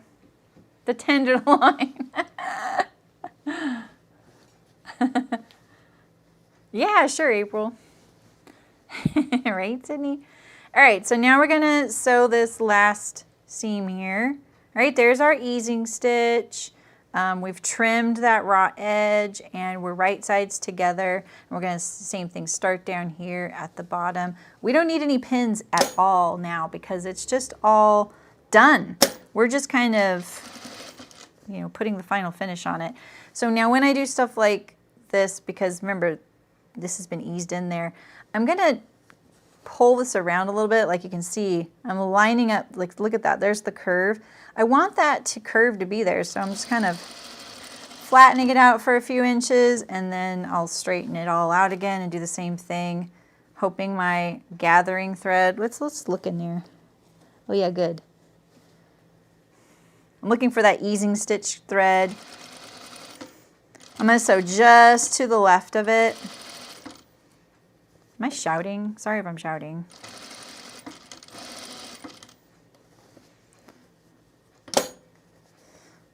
Pick up your presser foot and, you know, let it relax once in a while if you need to. My easing stitch is not sewn the straightest. Imagine that, me not sewing a straight line. So I'm kind of straightening it out a little, straightening the seam out a little bit, not perfectly following it. All right, so we're back at the beginning. We made sure that there were no tucks when we did that because we don't really even have to worry about it. But if we're to the left of that seam too, there's no tucks in it, like look at that. It's almost like they're gone, you know, like, oh my God, I hope I still have all the ease in there. But you do. So let's just find that gathering thread. There it is. I'm gonna pull it out. I like to pull it out. So sometimes it doesn't, I just don't get it out. But I like to pull it out mainly because I feel like if you had a lot that you had to ease in there and it was a little rough, this kind of helps all those little tucks and stuff relax because you're getting rid of the easing stitch. It's all said and done now. We're already done. I don't want it to break, so I'm scrunching it up, making it worse, and then, you know, I may have to iron it because of that, but there we go, got it out. And then there's the bobbin one. I know y'all went, because I've trained you. All right, let's look at it. So look at that. So I know I just gathered it all up so it makes it look rumpled, but look at there's no tucks in there.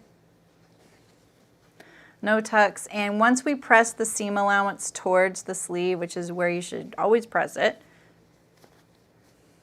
or when you're wearing it, you're going to see that the sleeve naturally has this little bit. Let me press the seam allowance towards it. You can kind of see it does this little bump thing. And that's for the gush of your arm. You know what I mean? All right, let's do the other one, and then, because it's really fast now, right? It's so worth it. And satisfying, honestly. All right, where's my gathering thread? I'm getting better, huh? I look for it now. Make sure it's actually... I can find it and grab it. Sometimes I accidentally, it just lines up with my seam allowance in there and I can't grab it. It's so sad.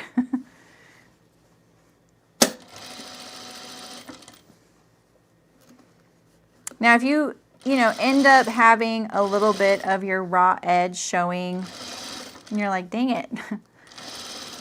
You're just gonna have to pull out that little section of stitches, trim it back, and then re-sew it. It's gonna be fine. Like don't fret about it. Don't try and trim it on the outside because you may accidentally trim your sleeve fabric. You will. You will, Elena, I believe. And if you don't want to sew a sleeve with a French seam, but you're having trouble with setting in sleeves, I have a video for that too. Like, you don't have to do a French seam. I just really like it. But I don't always do it with a French seam. Sometimes I just don't have the time. I want to do it really fast. I'm not immune to wanting a really fast project done.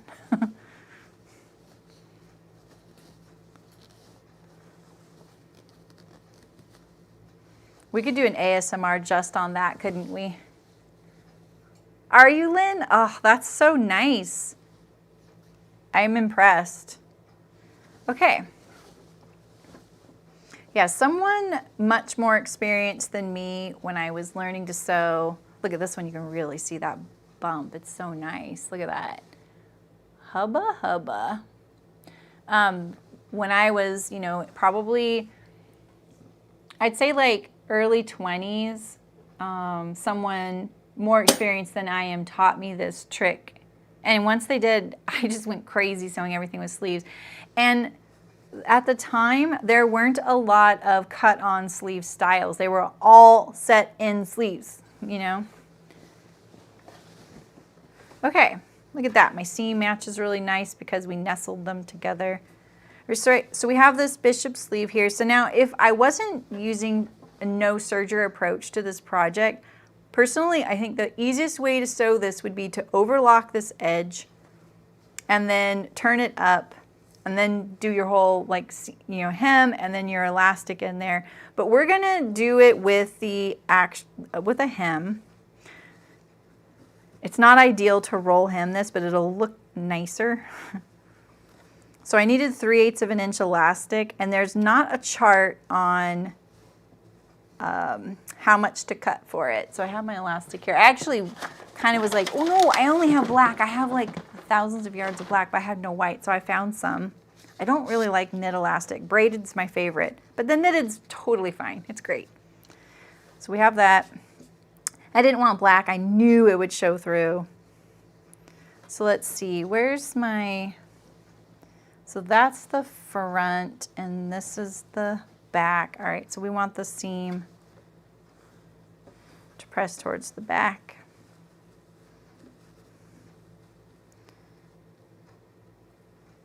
With this shaped kind of hem, this is like the Paddington top all over again.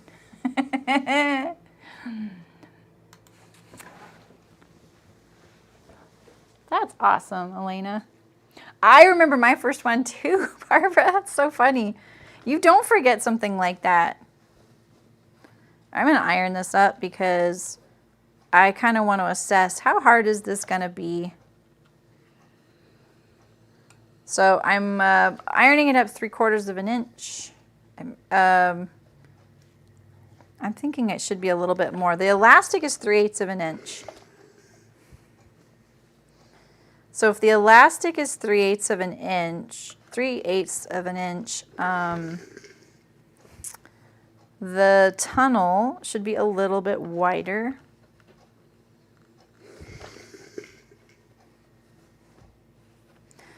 And I just want to say that this part is going to be a little bit tricky for some folks. It'll be tricky for me. Just remember that once it's all scrunched up with elastic, no one's going to see a gosh darn thing. It's going to be all fine. So I'm just going to turn under a tiny bit when I go to sew it and leave it a little wider like that.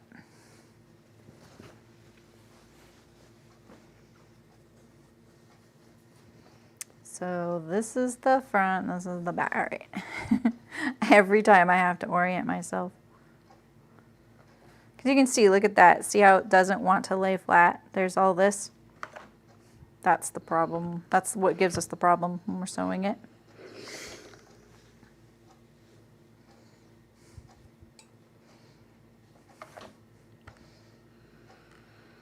And, you know, if you wanted to do the whole serging the elastic to the edge thing, that is really narrow elastic to do that with. And I'm not sure if the length of elastic, it's probably long enough that you could stretch it far enough to do that. When you serge elastic to an edge, the elastic in question has to stretch to be able to lay flat to the whole edge. That's why you couldn't do that on the Paddington. The Paddington top sleeve is so full that the elastic can't stretch far enough so that for you to serge it on there. The elastic stretched to here in comparison. All right, so you see this little flare that we're going to get some tucks. We're going to have to turn it under. We're not going to notice them because of the elastic, though. I'm going to turn it under as I sew. One of the things you could do to make this a little bit easier is you could put a little stitch along the edge here and then pull it just like we did with the sleeve and then turn it along that edge. Oh yeah, April. What am I about to sew that has that? I just saw that, the instructions for that. We're going to leave an opening for our elastic. So one of the ways you could do this is you could actually put your elastic in there as you go. It's a little fussy. It's a lot fussy. This is probably in like the 10-inch range. Now remember, when your sleeve is actually around the elastic's going to probably stay gently stretched a little bit. If it was a lot of volume of fabric, so I would allow for that and make sure you allow for seam allowance. Let's see if we think that this would be enough here. I'm going to just pin it. I'll tell you my measurement so you can get an idea, especially if you're trying to figure out how much. So I have a little bit, I don't like things tight at all. Yeah, right, Lynn? Is that what it was? Am I thinking of that?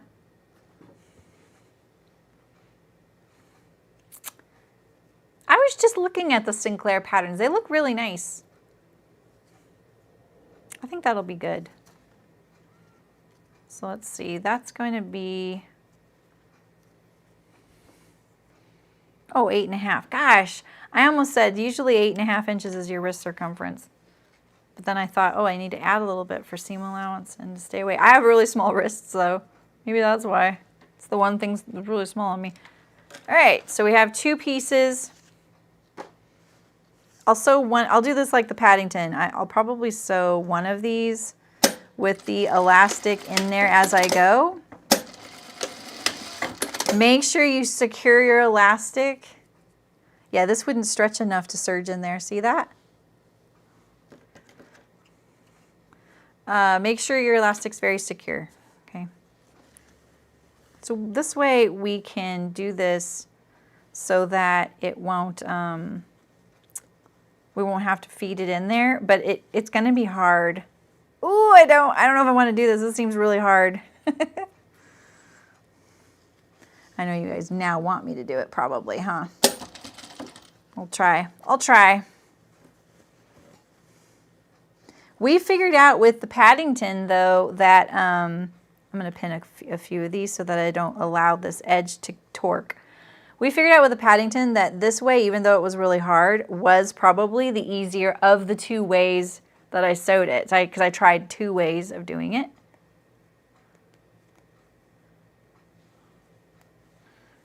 All right.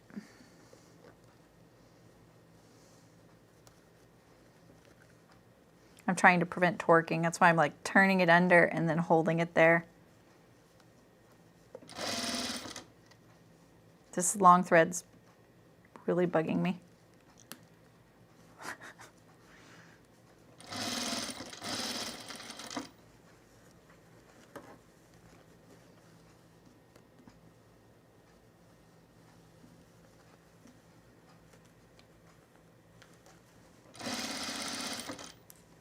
Try hard mode.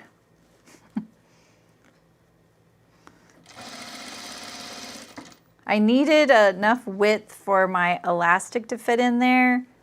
It's a little wide. The other thing is that your presser foot will most likely not like being next to the thickness of the elastic. It's going to push it away.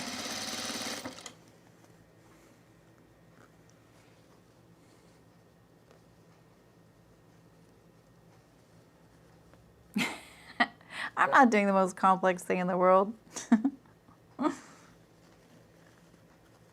I like that you think this is, but not the French seam sleeve. That's awesome.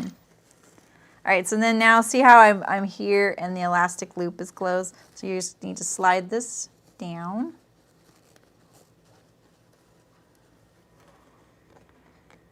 Turn it under. We'll pin it like this. Whoops, just put it in there. Hold it there so it doesn't torque. You can see why probably serging the edge would be a little easier. You don't have to worry about turning it under. Slide it along.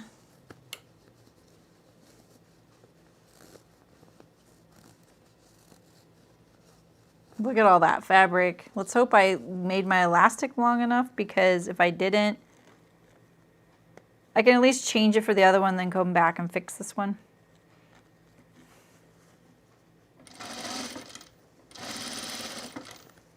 There we go. We made it. That wasn't too bad. I'm not sure how even my stitching is.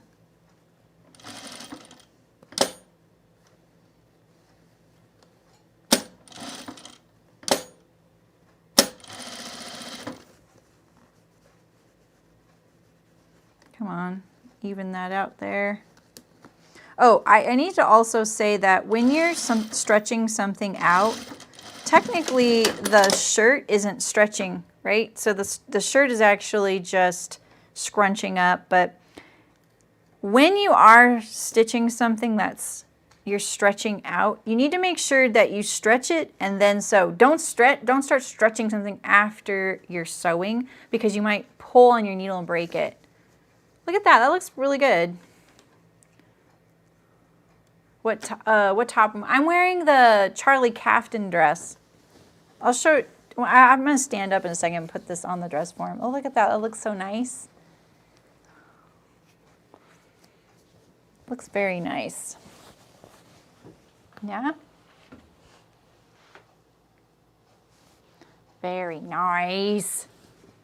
Feels good. I think that circumference is really nice. I don't like things tight, so that'll be great. So the other way you could do this is to sew the casing down. And I'm trying to decide what I want to deal with here. I think because of the seam allowance here, I think I'm gonna sew just behind it. This is really going to show if I can't get this edge down very nicely. At least on the other side, you don't see it because the gathers kind of hide it. That curved edge, oof. A facing could have made this a little easier too, but a facing is a little bulky for the elastic to gather up. I thought I was being clever once doing that, and I was like, oh wow, this facing really stretches out my elastic. You always think sometimes, we used to always joke about that, like I would design a bag and me and Rand would be so excited about it. Like, and this is pre-sewing one together, right? And so I would be like, all right, I'm thinking about this with this and using this, you know, that pattern as kind of like this, and we're thinking it through. I'm like, what do you think? Do you think this is gonna work? You know, we're like thinking it all the way through.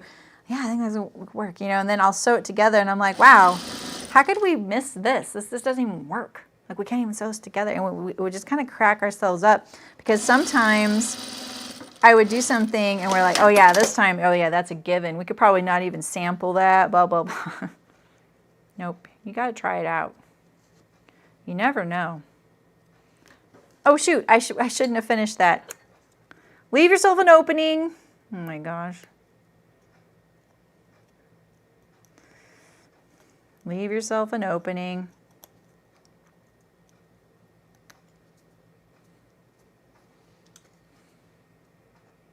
Oh yeah, do you have those too, Viddy? I love these. Took me a bit to get used to them because the handles are squishy. I have a nick in this one. I don't even know how that one got there. It's really annoying. Okay, is my safety pin small enough? I finally brought a safety pin. This is kind of narrow here, but I think I can make it. It's a little narrow. We'll see. Snack break time. This is the other reason why doing it the other way might be easier, because look at how short this little piece of elastic is. I don't really want to lose the end. And I also don't like it getting twisted. I can't use my loop turner for this because it's a circle. If I had left the underarm seam open, I could use my loop turner to pull the elastic through. I love doing that. It's one of my favorite ways to do things like this. It's so fast, but you have to have a flat opening, flat seam. I'm gonna tether this here. I'm not taking any chances because there's a lot of gathers here.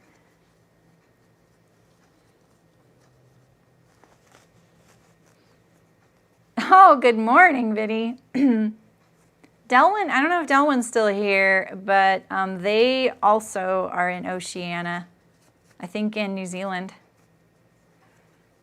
I would love to go to Melbourne. I've been to Sydney, but I haven't been to Melbourne. I'd like to go to Melbourne. It feels like a very creative and crafty place. Do you have a very high percentage of creatives there? I feel like there's a lot of good stuff happening there for that. All right, so we have this. We made it. We have to have some slack to sew our seams together, so don't go pulling too much through here yet. Boy, I feel like I made this one so much smaller than the other one. The casing, that is. All right, so remember, you need to secure your elastic really well. I stitch across it twice.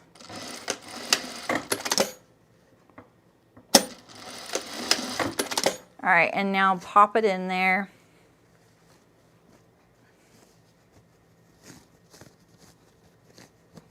And then we're gonna finish stitching this down.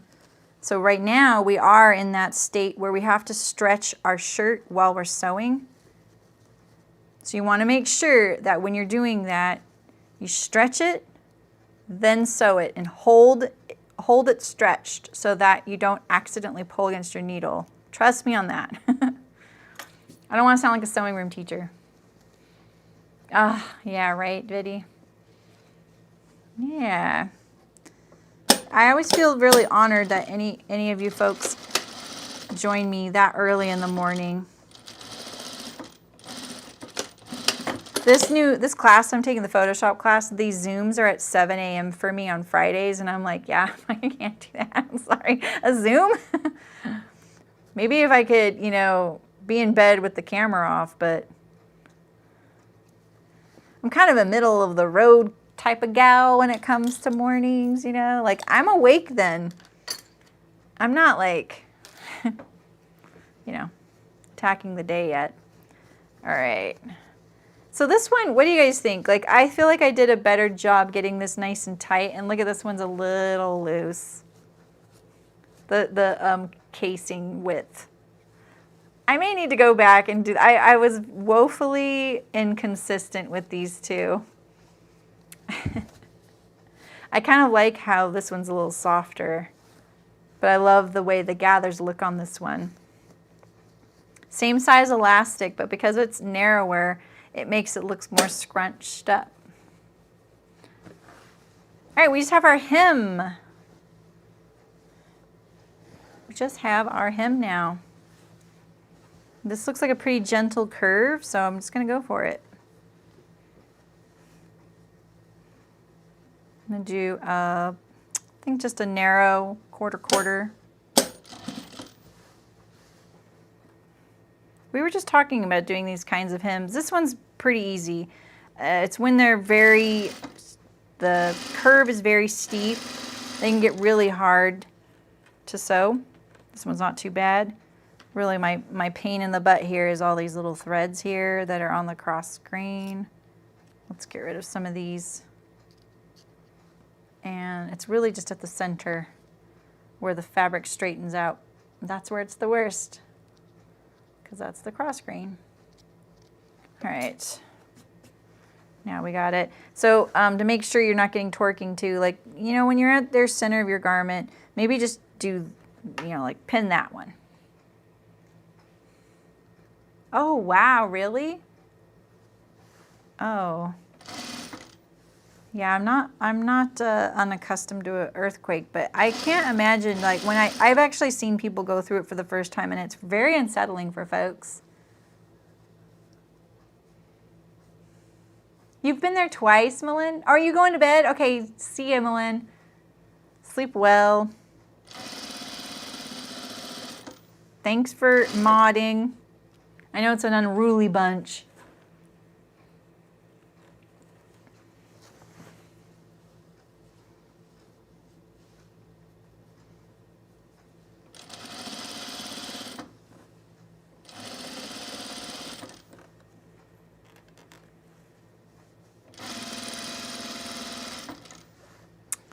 Okay, this is the back, so we want the side seam to go towards the back. Perfect, perfect.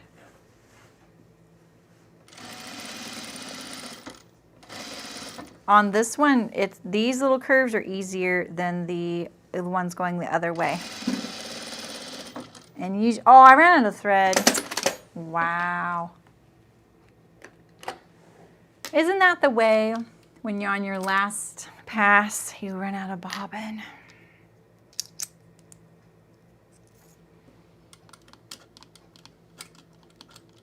Yeah, I mean, a size 5 is definitely, you're gonna feel that. But it's also not gonna be terribly damaging.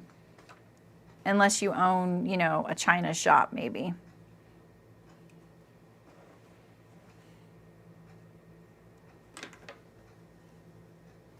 Did you guys get good, like, are you in an area where there's like surfing? And did that affect your surf? And do you have to worry about tsunami? That was one thing we had to worry about where I lived. It was really interesting. It was also, it really brought out the crowd that really like to flirt with danger, because they would say, all right, because like if there was an earthquake in Japan, like a really big one, our coast was one of the coasts that would get the wave that it produced a couple days later. Isn't that crazy? And so they'd say, hey, all right, everybody needs to be off the coast between these days and hours. And what would happen is all the photographers and amateurs would be like running out there, staking it out to get some good photos and footage. They'd be out there on the jetty and they'd get swept out like instantly.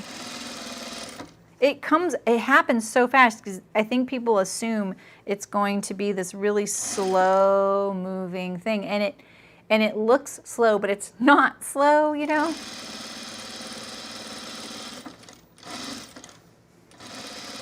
And it's huge, and it's Mother Nature, so they probably got some good footage, but we're never gonna see it. It's really sad. All right, Terry, thanks for modding too. All right, I'm gonna iron the hem, and then we're gonna try it on the dress form and see how it looks. Yeah, right, Amy, exactly.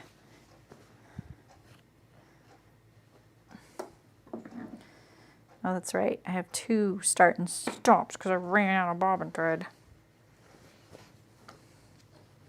You see how I get this little ruffly edge, and that's because I was really finessing it to lay flat while I did the hem, but it'll all be fine once it's ironed and washed a couple times, or just really the first time.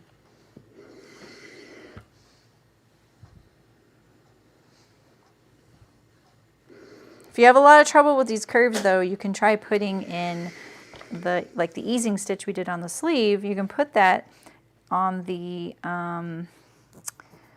really like at the fold line. You're gonna put it, you're gonna draw it up, and then you would put it on this fold line actually. I don't know why I pointed there. Put it on this fold line, draw it up a little bit, and then you can just press it and it'll lay nice and flat. All right, so I'm just gonna press my sleeves a tiny bit since I scrunched them up to get rid of the gathering stitch. I'm also going to get rid of this sleeve fold line here. I'm just gonna get a little bit of it. I don't mind it looking kind of rumpled.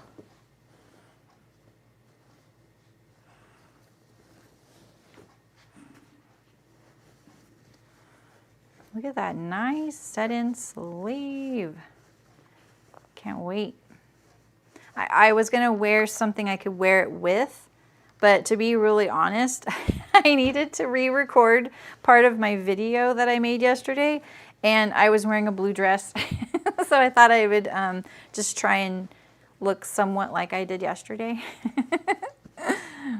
The things I do. I don't care that I don't look identical. I just wanted to not be distracting in like a bright red dress or something, you know?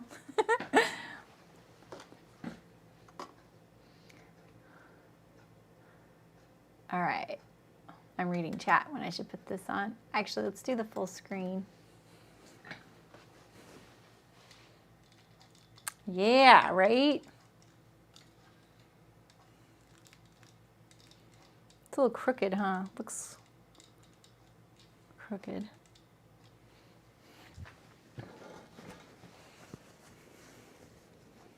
The idea of a tornado or a hurricane is so terrifying to me, and I've grown up in earthquake country all my life. I could not handle that. Ooh. Looks good. Ooh, and it's even playing nice with my back. Oh, I'm so excited.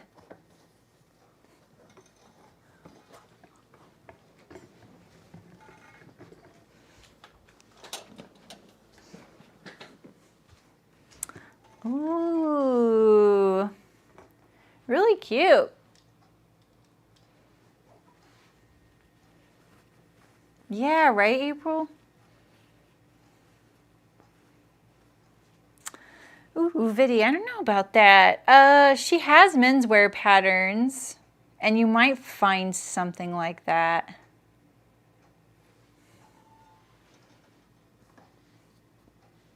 Look at that. The facing, I have to say, if you don't stitch the placket facing down, you would have serging there if you use serging. So I'm kind of glad I opted not to do overlock right there. It just looks like stitched down and it's laying really nicely. It looks kind of low cut. This linen is really stiff, you guys. I think a lighter weight linen would be, or not lighter weight, a drapier linen would look nicer. I can't tie facing myself here. And remember, this is the linen I pre-treated for wrinkles. So maybe that's why it's stiffer, I don't know. The shoulders look really wide set because they're hanging off the shoulders. I think they're more, it's a drop shoulder. This actually looks pretty good for me. I have a lot of problem back here with how things fit. I'm kind of shocked. You can see my classic, like, whoop, that backwards hip tilt, you know? Yeah, very nice. Mega cute, yeah.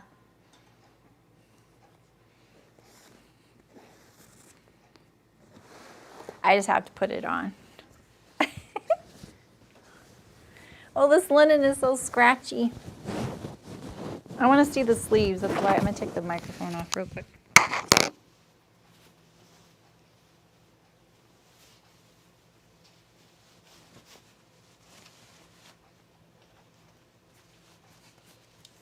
Yeah.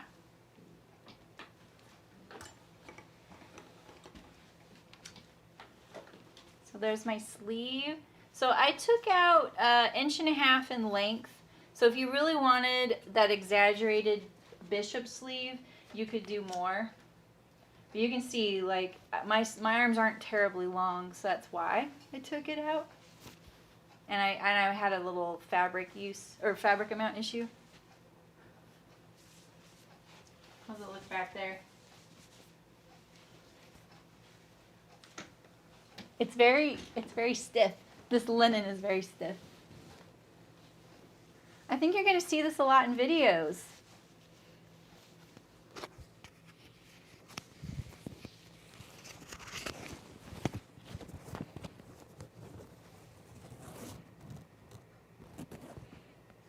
Very cute. I'm going to make a few of these. Yeah, see how the shoulder seam goes to the back? You have these gathers. Yeah, romantic is a really good adjective for that. I think I could bring in the shoulders a little bit. I like the drop shoulder though. It makes it very comfortable, very relaxed.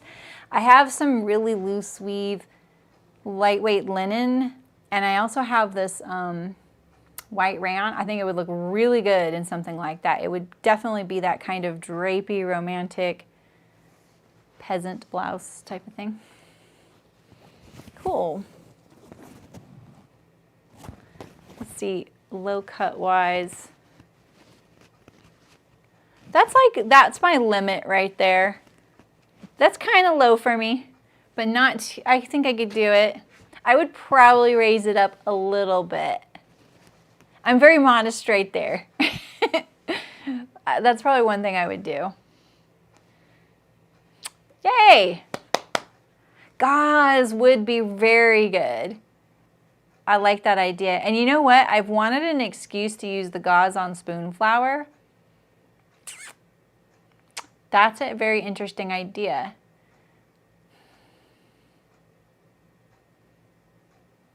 Yeah, exactly. A little with a button and loop. Yeah, someone just said 1 or 2 buttons. I mean, there's no overlap, so you'd have to do like a little loop. Or you could just, you know, not go as deep. Yeah, right, Delwyn? I think you're right. That's what I was thinking too. I kind of want to see it with my blazer over it. I also shortened this by 1.5 inches, the length. And I made the size I think this is the size 14. Yeah, this is the size 14. I wanted to make the size 16 because I was nervous about the sizing. Oh wait, no. This is the size 16. Yep. Yeah. So I made the size 16. It says that I should have made the size 14. Did I make it lower? Because, well, I did increase the length of the slit by like 1/4 inch, Barbara. You're right. But I still think like even that, I mean, I think I was like a little bit, you know. But a little camisole under this would be really cute. Yeah, it ties the loop. Just like those little loops that pull out here. Pull out the seam here.